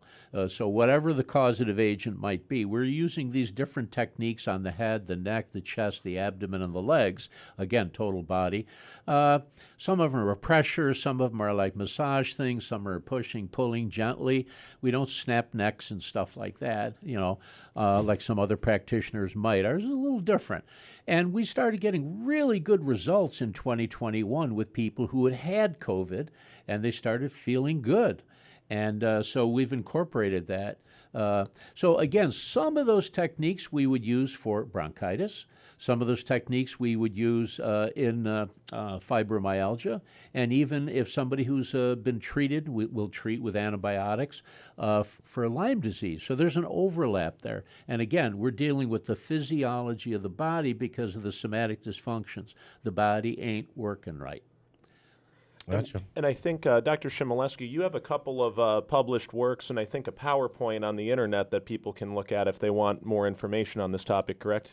Yeah, if they wanted to go to the New York State Osteopathic Medical Society, that's NYSOMS. NISOMS. Yep. NISOMS, yeah, thank you. And you go there and you'll go to COVID resources, and then you'll go to CME videos and stuff, and you'll see my lecture slideshow and everything. This went out to doctors all across New York State and actually around the country too. And it had to deal with the osteopathic approach to viral illnesses, and in this case, COVID-19. And it was osteopathic approach to COVID-19. Is there a missing link? And so if they look at that, the missing link, and I think the missing link is what we do in terms of the venous and lymphatic drainage in the body that ain't working right. And we treat that with these different hands-on manipulation techniques and medicines and behavioral changes and supplements and get some really good results. Dr. Chmielewski, Dr. Zielinski, Falcon Clinic, the number, how do people reach out to you? Yep. So you can give us a call at 315-507-4751, and then our website is www.falconclinic.com. Thank you so much. We'll be chatting with you again soon. Always a pleasure. Quick time out. Go ahead, yes. Do I have just 10 seconds? Oh, yes. When we had the phone number there, I was thinking, how can I remember that phone number? And I thought, well, in the middle of this phone number for our clinic, for the Falcon Clinic, there's a 747, an airplane. Just imagine the 747 is coming towards you. Mnemonics are great. Yeah, and in one side, somebody throws out a 50-cent piece. And the other side, somebody throws out the window a 50-cent piece, but he has a penny, too. So it's 50 cents, 50, 747, and 50 plus the penny, 51. So 50, 747, 51. I swear to God, that's the only way I can remember my own phone number. I think I have somatic dysfunction of the brain. I'll work on you later. Thank you. We all have our own tricks and tips to remember. Speaking things. of ticks. I forget. We'll take a quick time out, back with more of Keeler in the Morning on WIBX. Thank you. The Rome Capitol Theater presents. I'm Tevye, a poor milkman trying to provide for his beautiful daughters and his lovely bride Golda. And how do we survive? That I can tell you in one word: tradition. The Rome Capitol Theater presents the summer stage production of the musical Fiddler on the Roof, tonight through Saturday at 7:30. Advance sale tickets for Fiddler on the Roof are on sale at the Capitol Theater box office and online at romecapital.com. This is Harry G., the heat pump expert from Country Suburban. With New York State planning to eliminate fossil fuels, heat pumps are the wave of the future. Heat pumps can save you up to 30% or more on your heating and cooling bills. Right now, you can receive up to $20,000 in heat pump incentives. Call 315-735-5300 for free estimate. Offer good while funds are available. WIBX 950 and 106.9 FM. This is Keeler. Back here, First News Keeler in the morning on WIBX. Of course, Bill away this week, and we've got some guest hosts filling in. And Ed Welsh, the longtime host of Auto Talk, is our guest host this morning. Good morning, Ed. Good morning. I'm struggling. There we go. I got to figure out these mics. Every time turning some wrong mics on here occasionally. So we've got some more comments, and I just want to rehash a couple of these here because still to this, how long ago did you retire from Auto Talk? It was actually 4 years ago. 4 years ago. It was the end of July of 2019. Seems like it was longer than that.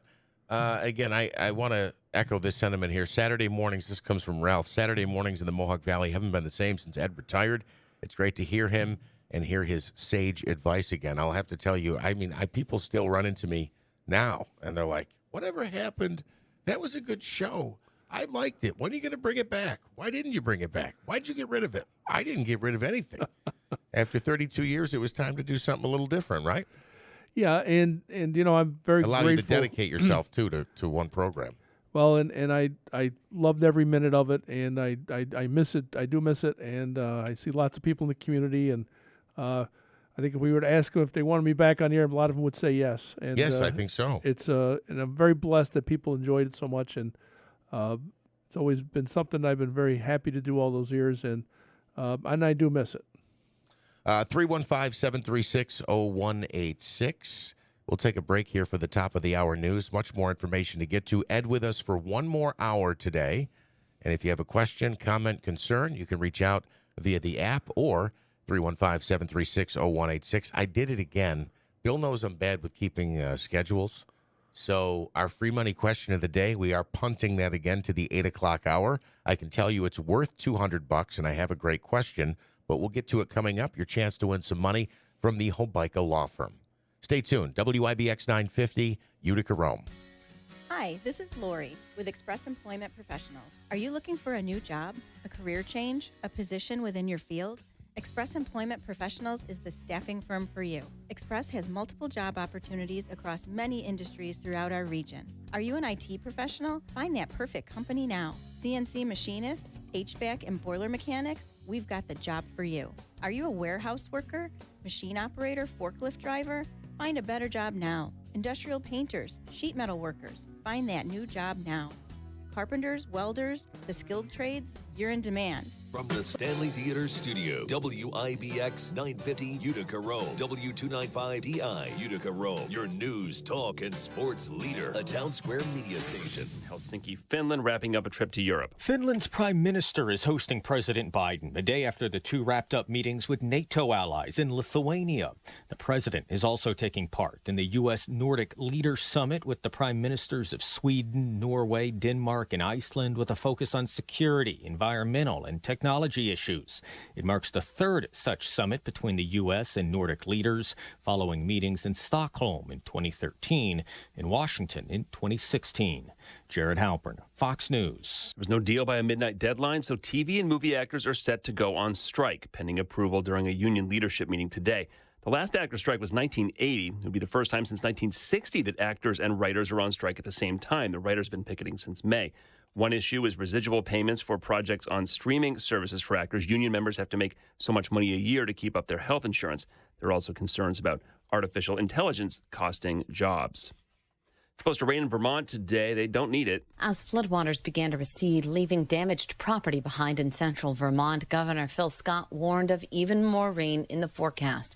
And while he said the estimate was for 1 to 2 inches, they can try and predict to their best ability, but I wouldn't say that we knew that we were going to get 7 to 9 inches in this past storm. Governor Scott said they were especially keeping an eye on dams in the state. The Wrightsville Dam came within inches of breaching the spillway. And trying to make sure that we allow for some capacity as we can to lower, create more reservoir capacity at Wrightsville in particular. Wednesday, emergency management officials said they completed over 200 rescues. Jessica Rosenthal, Fox News. Hundreds of flights were canceled and there's damage, but no injuries reported in tornadoes in and around Chicago. America's listening to Fox News. How far will the left go to win 2024? Will they send out more stimulus checks or give away trillions more to left-wing groups? The simple truth is they don't care if your retirement is eroded down to a fraction of its value. They just want to win. Hi, Stephen K. Bannon. I want to encourage you to diversify your 401k or IRA out of paper assets and into a physical gold IRA. And the only company I recommend for gold IRAs is conservative-owned Birch Gold Group. To learn more, text the word PROTECT to 989898 to get their free info kit on gold IRAs. Do this now before Democrats have a chance to legislate away your life savings. Get your free info kit on gold IRAs by texting PROTECT to the number 989898. There's nothing to buy and no obligation at all. So use your agency. Take action now. Text the word PROTECT to the number 989898. Paid for by Birch Gold Group. We have mostly cloudy skies now up to 71 degrees. WIBX News Time is 8:03. And this news update is brought to you by Clinton Tractor, the leader in service. They're celebrating 70 years in business, 3 generations and counting. You can find them online at clintontractor.net. Well, local Congressman Brandon Williams is on the mend after having heart bypass surgery. Williams underwent a more than 6-hour procedure yesterday at St. Joseph's Hospital in Syracuse. The congressman's office says it is not at this time revealing the medical issue that led up to the surgery or just how long he'll be in the hospital. Williams, a Republican, represents New York's 22nd district. That includes all of Oneida, Madison, and Onondaga counties, along with a small portion of Oswego County. The results of a brand new poll show that most New Yorkers are concerned about their safety. According to the Siena College Research Institute, 61% of us said they worry about becoming a victim of crime. Also, 51% of respondents said they've been concerned about safety or the safety of family members in schools and in houses of worship. When asked if they've spent $100 or more in the last year on things to protect themselves from crime, 40% of New Yorkers said yes, they had. New York State Attorney General Letitia James condemning the recent murder of Syracuse teen Carly Ann Short. The 17-year-old girl just recently graduated and was shot in the back on July 4th. Police say she was not the intended target of the gunfire. In a statement, James calling on everyone, saying they have a responsibility to help get weapons off the streets. She also said she believes that stronger gun safety regulations need to be passed in New York State.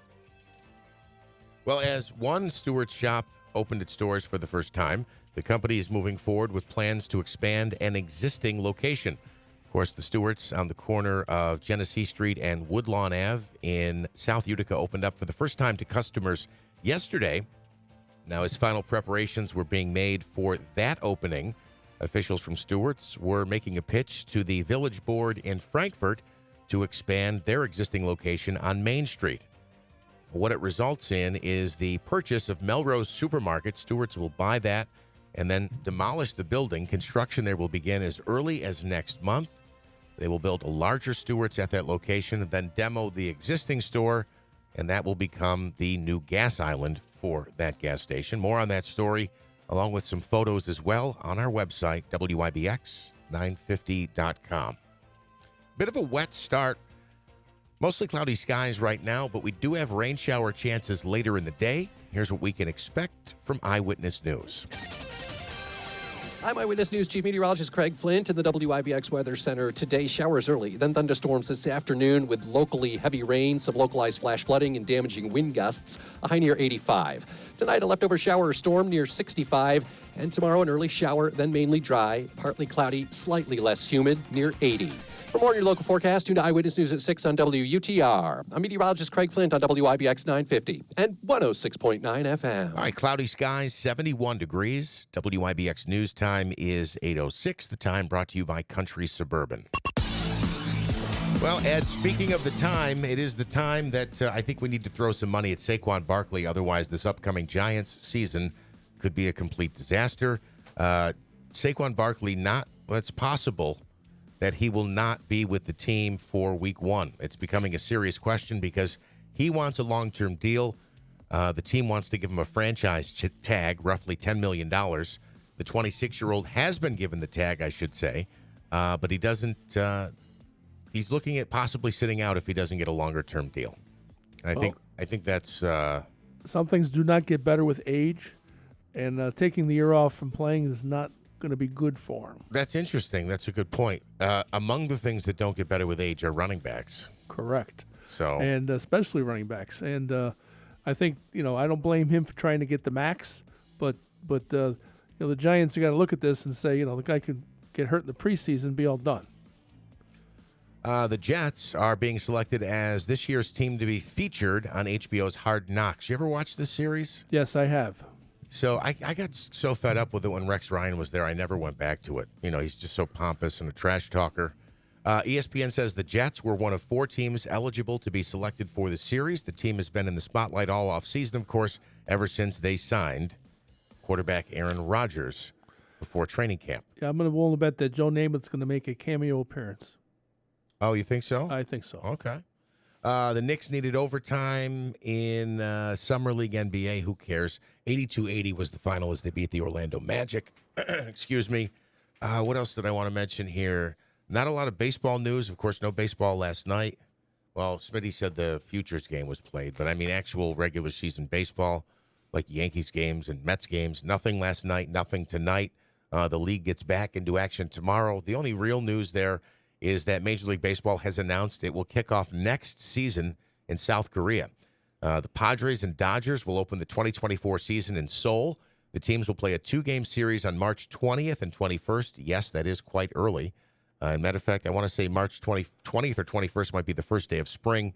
Typically, we see the baseball season begin around April 1st. I would imagine every other team will open on or around April 1st. But these two, while other teams are still playing preseason baseball, Dodgers and Padres will play games in South Korea on March 20th and 21st.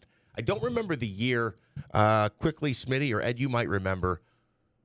Mets, Astros played in Japan. Was it Japan? I think it was Japan. And I remember Bene Agbayani. He was big in that series. He had a grand slam in that series. But I remember being in high school and waking up at like 3:30 in the morning so that you could watch the game, the live broadcast of the game. Bobby Valentine was still the manager of the Mets at that time. We had Derek Bell on the team, of course, Piazza.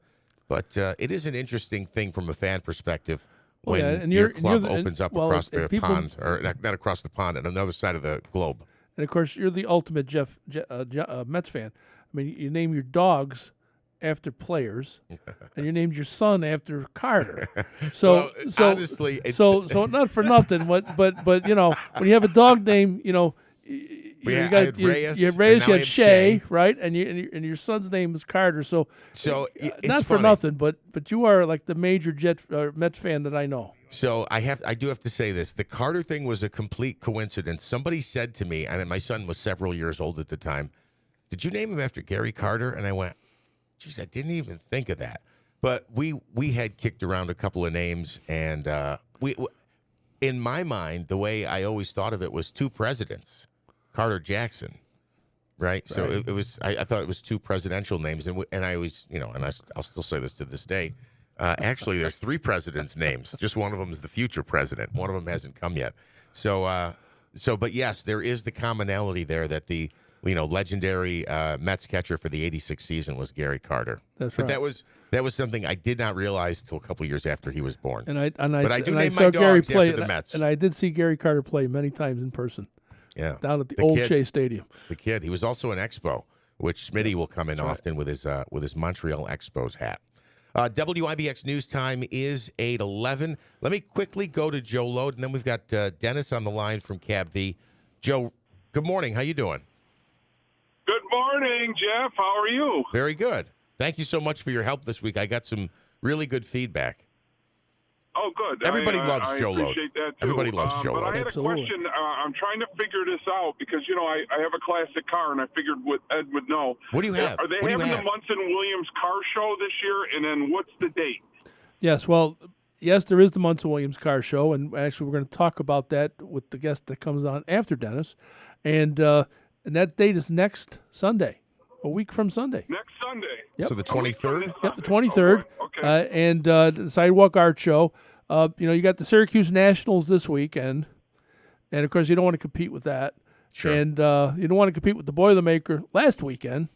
So if you look at the calendar, so Munson Williams show is this weekend with the Sidewalk Art Show and, of course, the car show. And, of course, CABVI, we sponsor the Best Car and Show.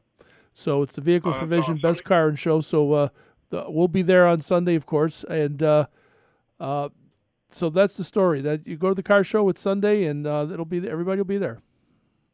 Yeah, it's kind of tradition. I miss the fact that, I mean, they used to have some really, really, really prestigious cars on the front lawn. I know the guy that used to own Granny's Kitchen has some cars there, but they had one year a car that was very, very rare. It was probably one of maybe less than a handful. It was called a Solange. Do you remember that car? Yeah, and they've had many cars like that. There were 1 or 2 or 3, and it was the Fountain Elms Invitational. And the Invitational still exists, and there's some very special cars that get invited to that, but it's not exactly the same as it used to be.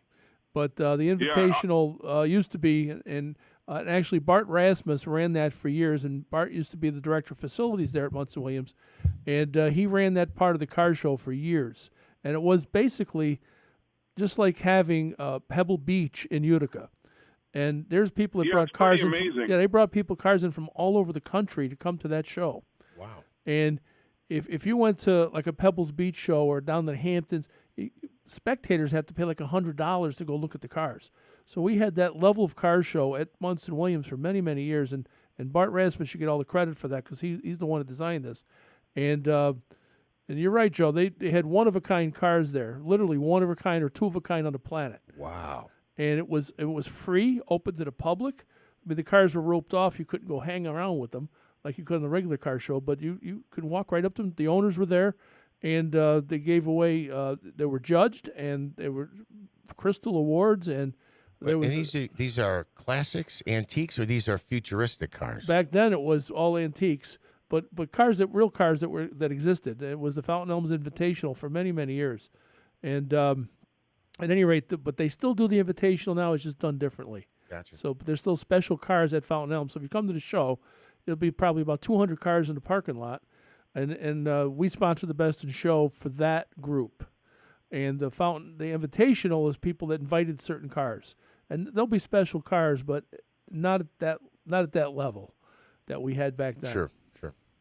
It is pretty amazing to see some of these cars, though, Jeff, in Utica. And, I mean, again, for a free event to go check them out, I mean, you know, I drive a 2023 GMC truck, but I'll guess what? I really appreciate a 1970 GMC truck, you know. So, I mean, there's just to see where we've been and where we're going into the future, it's pretty amazing. Joe, let me make this as painless for you as possible. Where did you get your 2023 truck from? Oh, I got it from Matt Naimi GMC in Boonville. Joe, we're going to go ahead. And I didn't sell it to myself. That would be unethical. But I would sell anybody else one if you're interested. We have new trucks. All right, you got it. Where are you located again? You're up north. Route 12 in Boonville, New York, right across from the Covered Bridge Park. It's very homey. Oh, we're losing you, Joe. There we go. Go ahead. I got you. Go ahead. It's very homey. It's very homey, you said, yes. It's a very nice little town, Boonville. Come on out. You can stop at any one of the drive-ins. You know, you can, with a twist out there, you can get a little driving range time in and an ice cream. It's a nice little ride. Cayuta Drive-In's another great place. I mean, I might as well plug as many ice cream places as I can on the way. I see them all. Yeah, until I hang up this phone, I'd just keep going if I were you. No, I'm just teasing. Okay, so if you're coming up in the morning, you want to stop at the Lifted Cup Cafe for a nice cup of Utica coffee and, you know, a nice little breakfast because they do a great job there right in Barneville. Joe, you do a great job, so much so that we're actually going to have you back next week, and we can expand on all these businesses you want to talk about, right? Excellent. As a matter of fact, I'll bring some samples in and some people. You bring them. We'll get a little taste of Route 12 North. How's that? You bring them. So there you go. Programming note. Joe Load will be hosting one day next week, guest hosting with us one day next week as well. It was good to hear from Joe. He did a great job on the show yesterday.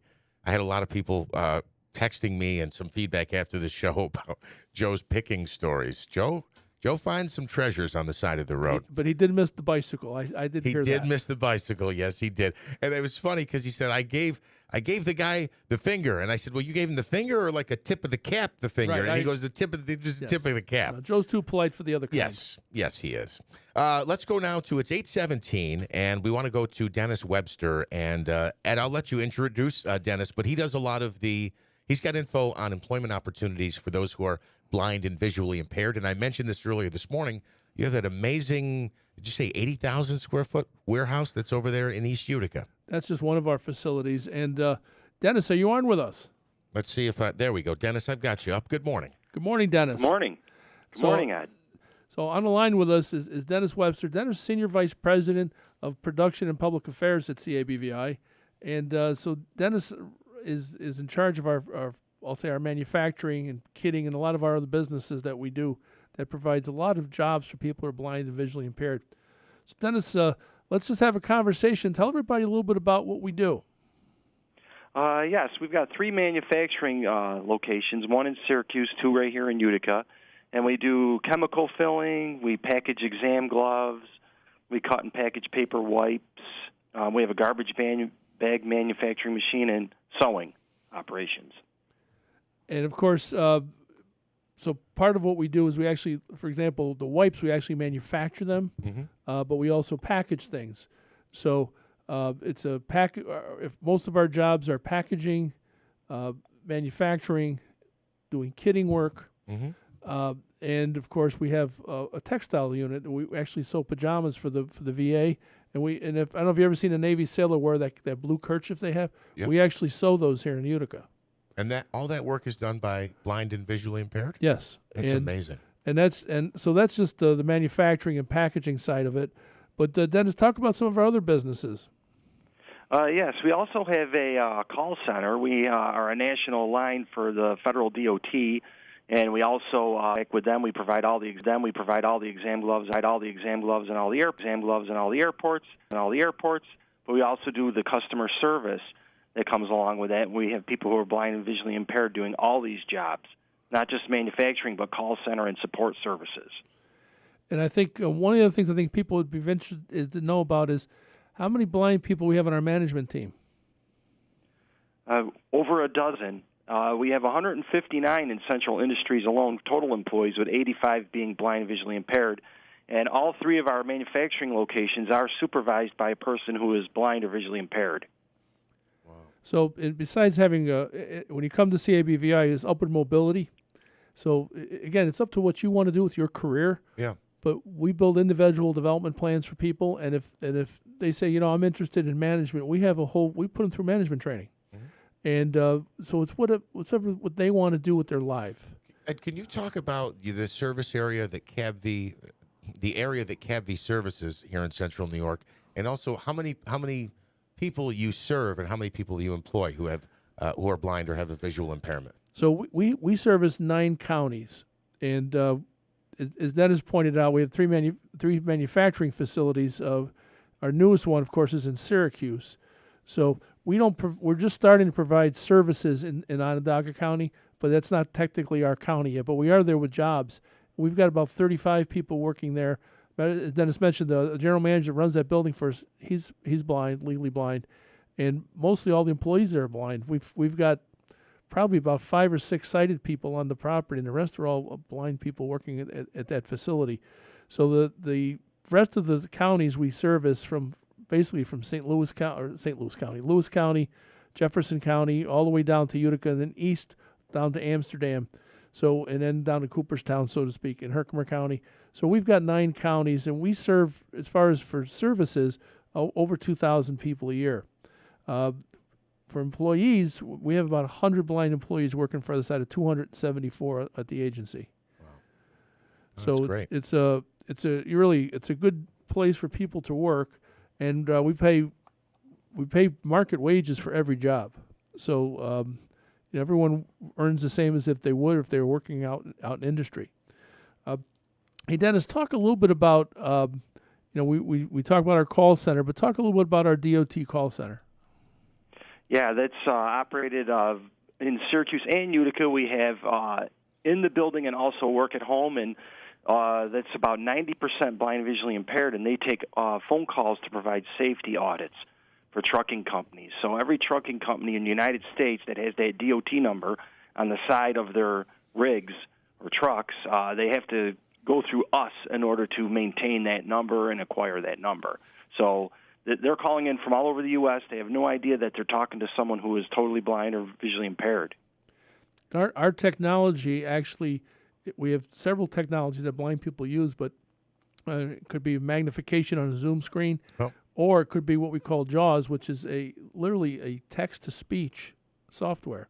And we've got blind employees that are listening on one ear and talking to somebody else. It's kind of like this business, Jeff, when you're listening to a feed in your ear and you're still having to talk. Yes. And so the blind people learn how to do that and operate the software. And there's several screens they have to use for this particular job. It's fairly complex, the work that has to be done. And those people all earn federal wages. So it's a really good upward mobility job for people in the call center. And we've had that contract since about 2010, as I recall, right, Dennis? Yeah. Yes, we've had that for 13 years now. And it's been a good job and good business for people. You know, I wanted to just also talk about, you said earlier about our chemical filling. Talk about some of the things we actually fill. We do environmentally cleaning chemicals, which we sell to the state of New York and also some of the federal government. We do everything from window cleaning to disinfectant. It's really good work. We sell it to a lot to New York City. That's a good customer of ours. But we have all blind operators that run that machine, and it's a state-of-the-art filling machine. It does quarts and gallon bottles, and we also do 55-gallon drums and 5-gallon pails. And this is environmentally good cleaners. In other words, it's not hazardous. So and these are used commercially. So the chemicals we sell are not harmful to people. I mean, I don't think you'd want to drink it all. Yeah, but my point is, it's it's non-toxic, and there's a big market for that. Yeah. And recently we've just we're rebranding all of that to be our brand is called Better Touch, and all these chemicals and actually the formulary and the whole thing will belong to CABVI. So we actually own the brand, and we own the process, and we own the chemicals. So it's a good business for us, and it's an expanding business because I think people want to have a better environmental cleaner, and they don't want to be using caustic chemicals. And that's one of the things we like about the process is we have blind people working on the line, and of course they're not dealing with anything that's caustic. I mean, one of the little things that we do, Dennis, do you offhand how many rubber bands we packaged last year? Oh my goodness! Over about 300,000 pounds of rubber bands packaged and sold to the federal government and state. So if you think of it, rubber bands, right? Our favorite time is census time, because the Census Bureau buys all the rubber bands from us. Is that right? Oh yeah, and they outside the post office is the only one who uses more. But the federal government, we supply one of our contracts is, and again we think of 300,000 pounds of rubber bands. Yeah, that's a lot of rubber bands. So we have contracts similar to that where we package items that we sell to the federal government. And again, Dennis, also, if you got 1 minute left, talk about our commercial business. Yeah, we've been expanding that. We do a lot of warehousing and distribution with people who are blind, taking orders, picking and shipping. But the niche of that is a lot of these are game companies and very large and emerging and growing business. And we do state-of-the-art systems for picking, shipping, and warehousing distribution. And we do over millions of pounds a month of product out the door at Dwyer Ave. So we'll just say our processes are resembling a lot of what you might see in an Amazon place. That's incredible. And it's completely or almost completely operated by people with visual impairment. Well, both, because we haven't found a way to have blind people drive the forklifts yet. I was going to ask about that, but I didn't want to come across as being cute and trying to be funny. And I figured there's some adaptation that would allow them to do it if that was the case. There isn't yet, and what's interesting is they'd be more than happy to try it. One of the things about it, many of our employees are absolutely fearless. and they want to expand their careers. They want to do everything. So it's really part of our job is to figure out how to get them to do everything and get them to adapted. So that's part of what we do. Yeah, they love their job so much. In the winter, we could have 2 foot of snow, and some of our site employees have a hard time getting in here, but all our blind people who have to travel their own way are all here. They have to find their own way into the agency, and yet they make it in. That's how much they love their jobs. No excuses. No. You find an excuse if you're looking for one, or you can just move forward. Dennis, thank you so much for your time this morning and filling us in on the employment opportunities that are provided to those blind and sighted people, but those with visual impairments as well. We appreciate you taking some time to call in this morning, and thanks for sticking around for the 8 o'clock hour. I appreciate it. All right. Thank you very much. Have a great morning. Talk to you later, Dennis. Thank you. Yes, sir. Well, we'll take a quick time out. Ed, you had a question about, Joe Load had a question about the Munson Williams Car Show and the CabV Car Show. Yes. We'll get an update on those coming up in just a second here. A quick time out, though, first. It is First News Keeler in the morning on WIBX 950 AM, 106.9 FM, and we are streaming live this morning on YouTube as well. Check us out there.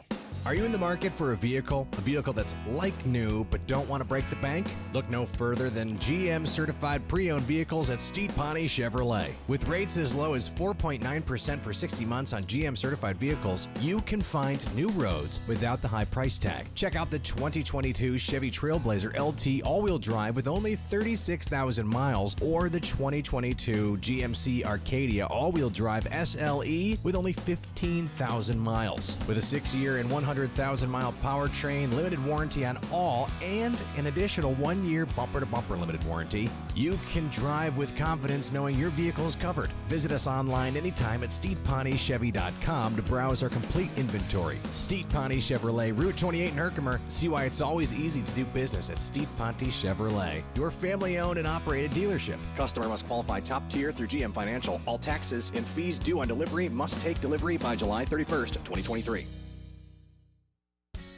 Hi, this is Lori with Express Employment Professionals. Are you looking for a new job, a career change, a position within your field?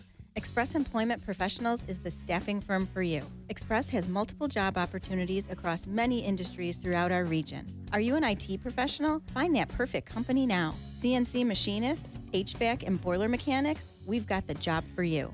Are you a warehouse worker, machine operator, forklift driver? Find a better job now. Industrial painters, sheet metal workers, find that new job now. Carpenters, welders, the skilled trades, you're in demand. Bookkeepers, supply chain specialists, and administrative professionals, start a new career today. Our process is easy. Go to expressmohawkvalley.com to complete our online application and apply now. Our recruiters will call you to set up a meeting. You can also call our office at 315-790-5723.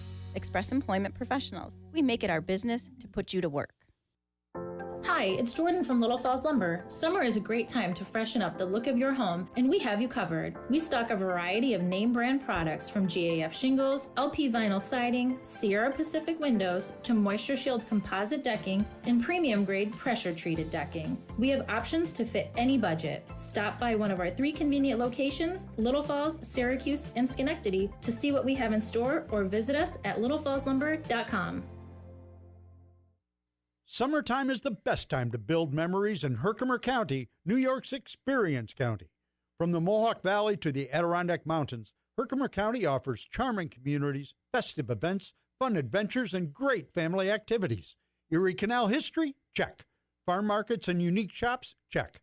Outdoor recreation and New York's #1 water theme park? Check. See all the possibilities online at visitherkimercounty.com. Herkimer County. I love New York. You can host the best backyard barbecue when you find a professional on Angie to make your backyard the best around. Connect with skilled professionals to get all your home projects done well. Inside to outside, repairs to renovations. Get started on the Angie app or visit Angie.com today. You can do this when you Angie that. WIBX 950 and 106.9 FM. This is Keeler. All right, it's 8:32. Ed, you have to remind me that we're trying to give away $200 of Hobica's money, and we're going to do that in about 15 minutes. Otherwise, I will keep pushing it back, and then the I show will will be forget. over. That's Yes. right. I will keep you on track, Jeff. Thank you. I appreciate that. Reminder, $200, free money question of the day is coming up in about 15 minutes from Joseph and Andrew Hobica here on the Keeler in the Morning Show. We're talking, Joe Lode mentioned this a bit, but we've got an update here on the upcoming car shows. And if you have an automobile related, I'm gonna use you since you're here, Ed. This is why they loved you. If you have an automobile related question or comment, you can call us at 315-736-0186, or you can send it to us via the WIBX 950 app. But the Munson Williams Car Show, the Cadby Car Show, and more. Kaylee is on the line with us, joining us now. Good morning, Kaylee. How are you? Good morning. Thanks so much for having me. So Kaylee Zigrino is joining us today, and she's our manager of marketing and public relations at CABVI. And so, Kaylee, we're going to talk a little bit about what's coming up, and people are very interested in car shows. Yeah, absolutely. It is the season. So next weekend, we sponsor the Munson Car Show. So that's kind of, it's a collector vintage car show, and it happens right in the Museum of Art parking lot, right in Utica. So it's on Sunday, July 23rd. It starts at 10. And we actually give out a Best of Show, a CABVI trophy, along with, there's a motorcycle show also during the event, and there'll be a Best of Show for that. So, yeah, we're really excited that's coming up here. I'm not sure who decides the Best of Show. Do you know, Ed? Yeah, the Mohawk Valley Motorcades are the sponsoring agency that runs the show. Let's say they're doing they run the show and have for many, many years. It's my second favorite automobile club, and they've done a great job for many, many decades. And so they have the judges come in. They have a team of judges that come in and do all the judging. So it's very scientific. It's very well organized. That's one of the reasons it's such a great car show, is because it's really professionally run. And of course, you're in the same parking lot as all the art in the museum. I used to tell Milton Block that when the car show comes on, the best sculpture on the property is in the parking lot, not inside the museum. And he used to give me kind of the side eye when I used to say that to him. But I was kind of jaded with the cars, as you well know. So sure, that's the truth. And a lot of beautiful cars, and I'll have upwards of 200 cars there, obviously with weather permitting. But you know what? All the years and I've been going to that thing for like 30 years, I can only remember it raining once. And it didn't start out with rain. It rained during the show, and there were guys like laying on the hoods of their car. I was going to say, what was the reaction? Did you just tarp the whole parking lot? Well, it was a hailstorm. Oh my goodness! And guys were literally. I was there working. I didn't have a car in the show, but I remember running out to the stage street, jumping in my truck, and driving down to the gas station at the bottom of the hill and get my car under the canopy, so I didn't have hail damage. And I will tell you, that's the only freaky thing I remember in like 30 years of this show. And but I know there were guys like laying on the hoods of their car not to get it. I mean, it was just crazy. And it was a freak thing. But that was crazy. But Kaylee, we also have our foundation show coming up for Vehicles for Vision.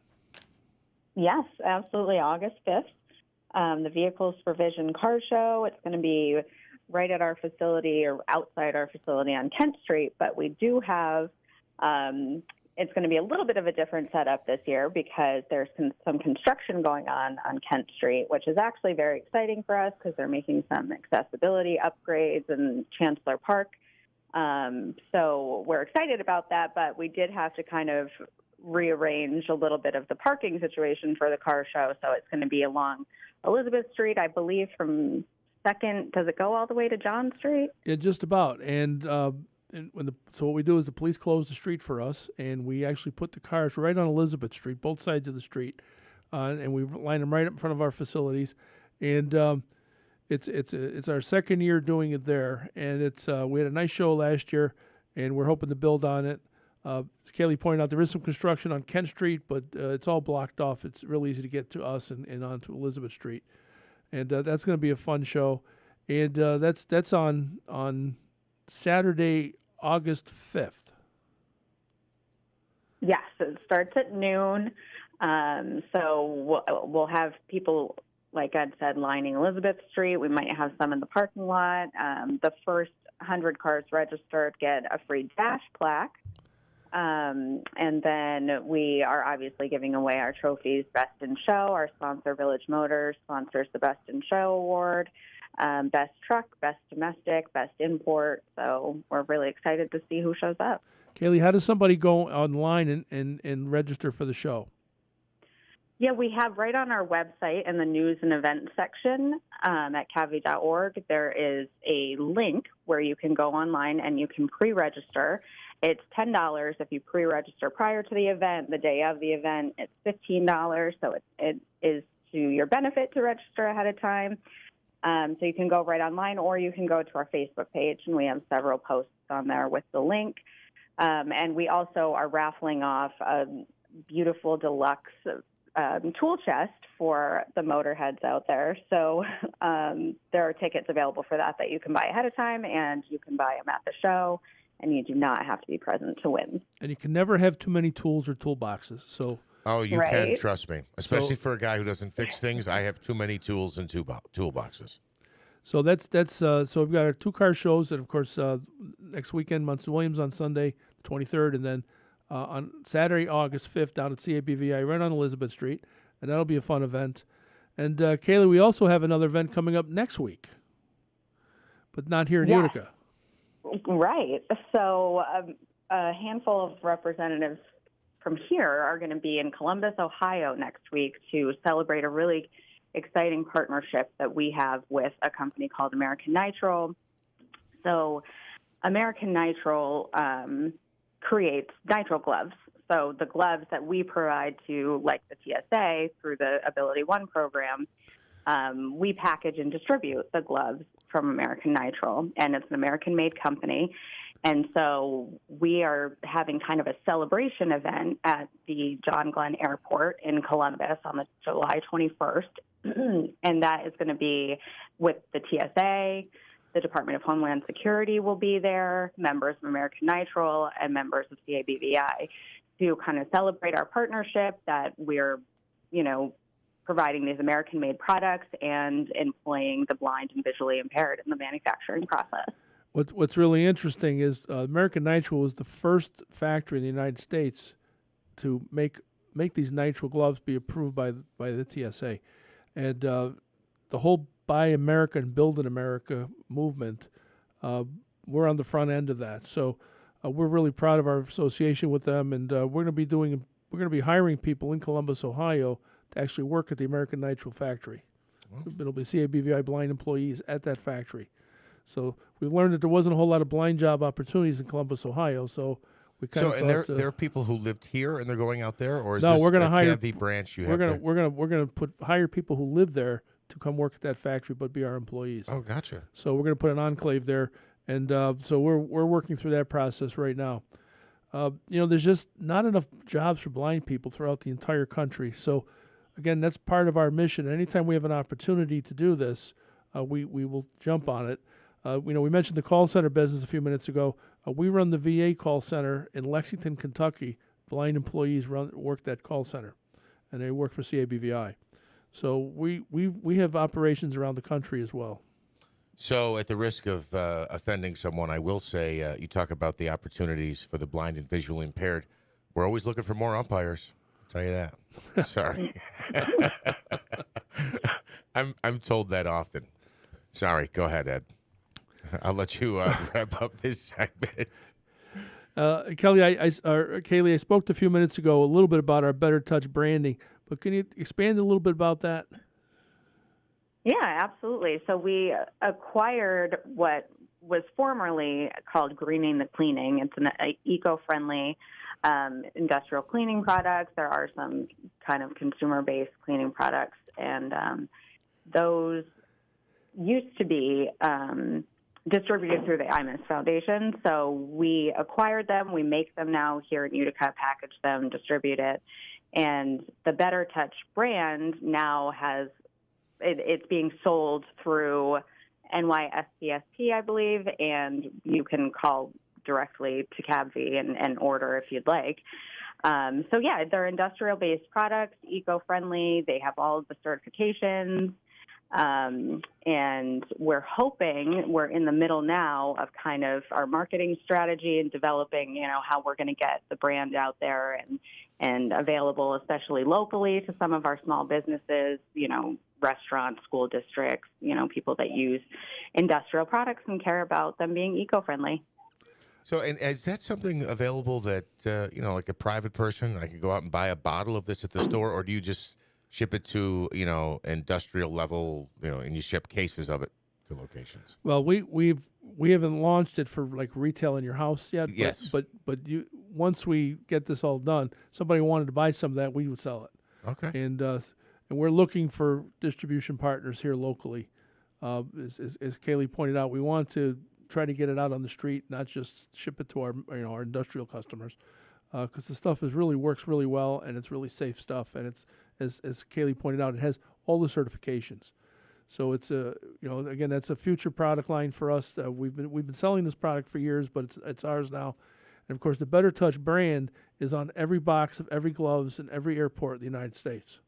Wow. So the TSA, next time you go through there, just look for the blue gloves, and you look for the box of the gloves, and you'll see Better Touch, CABVI, Utica, New York. Yeah, just right by the Frankfurt Utica line. I mean, you can even probably name the address the next time you're in an airport. It's right over by Charlestown. Or the old Charlestown, former Charlestown. Former Charlestown. Kaylee, I appreciate you calling in today. Yes, thank you guys again for having me. I appreciate it. And we'll have to get you back up here and talk to Jeff on a different day, because I know there's a lot of other things you can talk about. Yeah, absolutely. Anytime. Thank you. Thank you. All right. Bye-bye. It's now 43 minutes past the hour. We're going to take a quick commercial break, and we're going to give away some of Joe's money. That you just slid back into the lead role. So you just slid back. Smitty's in there, 2 thumbs up. He saw it too. Out of habit, you just slid right back into that lead role. Well, I'm going to ask you, we're taking a break, and then we're doing a contest. And we're going to try to give away some of Joe's money. We are going to try to give away 200 Joe Hobica dollars, and these are actual dollars. This is not like for an amusement park or something like that, where you get like Mickey bucks or something. $200 on the line for our free money question of the day. Smitty, what caller would you like? Caller 6. Caller 6, 315 right now, 315-736-0186. We'll come back with your chance to win some cash from Hobica here on the Keeler Show. If you're in need of concrete driveways, sidewalks, foundation repair, it's Brank Construction. This is Bill Keeler. Masonry and concrete work, stairs, cellarway entrances, basement floors, garage floors. Call Brank today. They'll get the job done right and right on time. 315-894-3481. Located in Frankfurt, but servicing all of upstate New York. Stone walls repaired, built, retaining walls, and, of course, concrete driveways and sidewalks. If it's concrete or masonry work, there's nobody any better than Brank Construction. Call them today. 315-894-3481. 315-894-3481 for Brank Construction. Everything is delivered these days. Whatever you need, you can place an order and it arrives right on your doorstep. It's about convenience. And at Bremer's Wine and Liquor, we're all about making things easy and affordable, too. Let Bremer's deliver all your favorite wine and liquor directly to your door. We've got you covered. First, we guarantee the lowest price on the area's biggest selection of wine and spirits. Second, we guarantee the lowest delivery price, too, and we promise to get it to you on time. Just visit bremerswineandliquor.com, place your order, request delivery, and it's done. Or save $5 off your first order with our mobile app. You just sit back, relax, and wait for your order to arrive, often the same day. You'll save money and save time. And who doesn't want that? Local delivery from Bremer's Wine and Liquor. It's convenience and low prices, guaranteed. So download our app or visit bremerswineandliquor.com. That huge data breach from a few weeks ago has probably moved off your radar, but your information could still be on the dark web. LifeLock alerts you to suspicious activity, like someone using your info. If there's a problem, LifeLock's U.S.-based identity restoration specialists will work to fix it. No one can prevent all identity theft or monitor all transactions, but LifeLock will help protect your identity long after this breach is forgotten. Save up to 25% your first year. Use promo code NEWS at LifeLock.com. Hun, we need to stop putting off getting life insurance. I know. It's just been so busy, and I'm sure the cost is out of our budget. Well, Jen told me that they got a $500,000 term life insurance policy from Ethos for less than $23 a month. All online with no complicated forms and no medical exam. All they had to do was answer a few health questions. Wait, no medical exam and all online? I know, right? It's not easy to think about, but if something happened to you, James and I would be... Okay, I get it. Let's get a quote from Ethos right now. Wow, you were right. There's no medical exam. And Ethos makes the whole online process fast and easy. And look at these rates and coverage options. It's great protection and totally fits our budget. Ethos. They've removed all the barriers from getting coverage. Go to checkethos.com to get your free online quote. That's checkethos.com.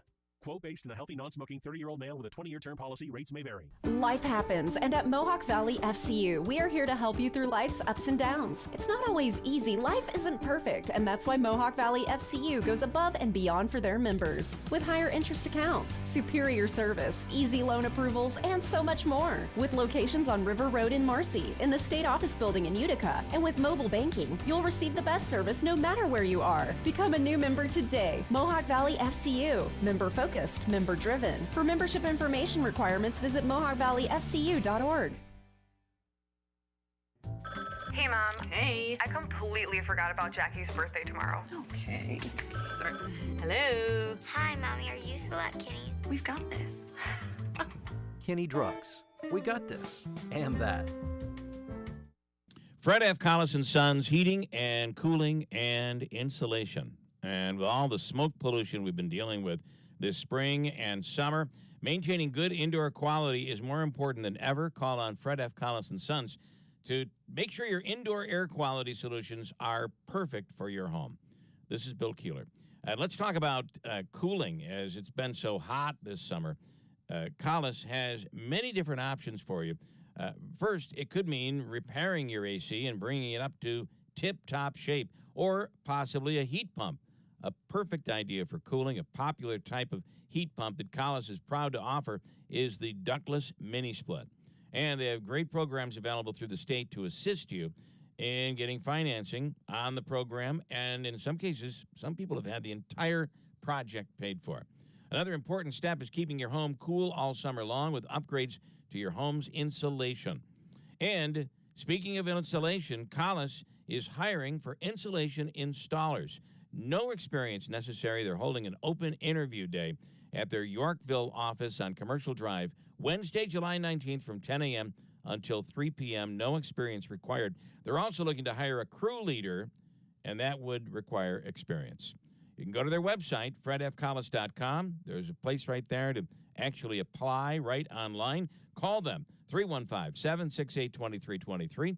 Fred F. Collis & Sons Heating, Cooling, and Insulation, Yorkville, Rome, and Syracuse.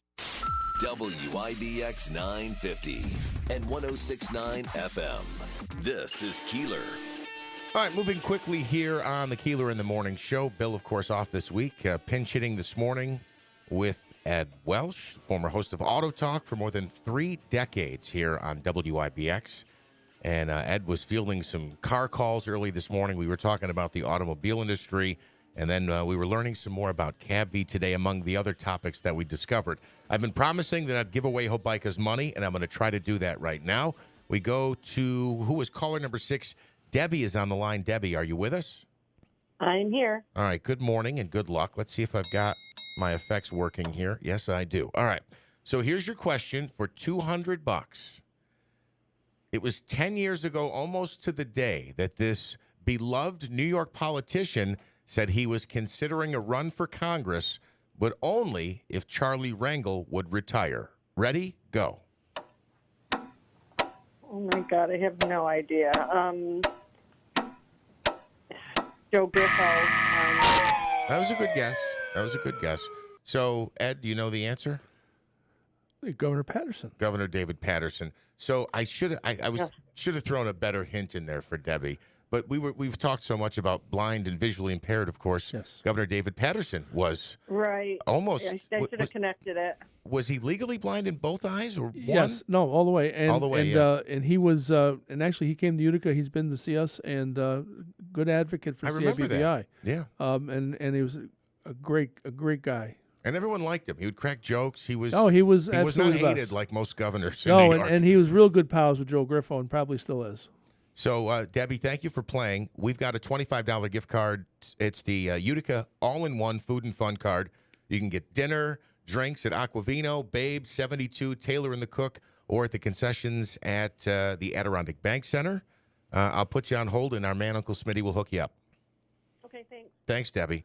So I figured I would, Bill tries to make it topical or weave it into the program in some fashion. Governor Patterson question was a good one today.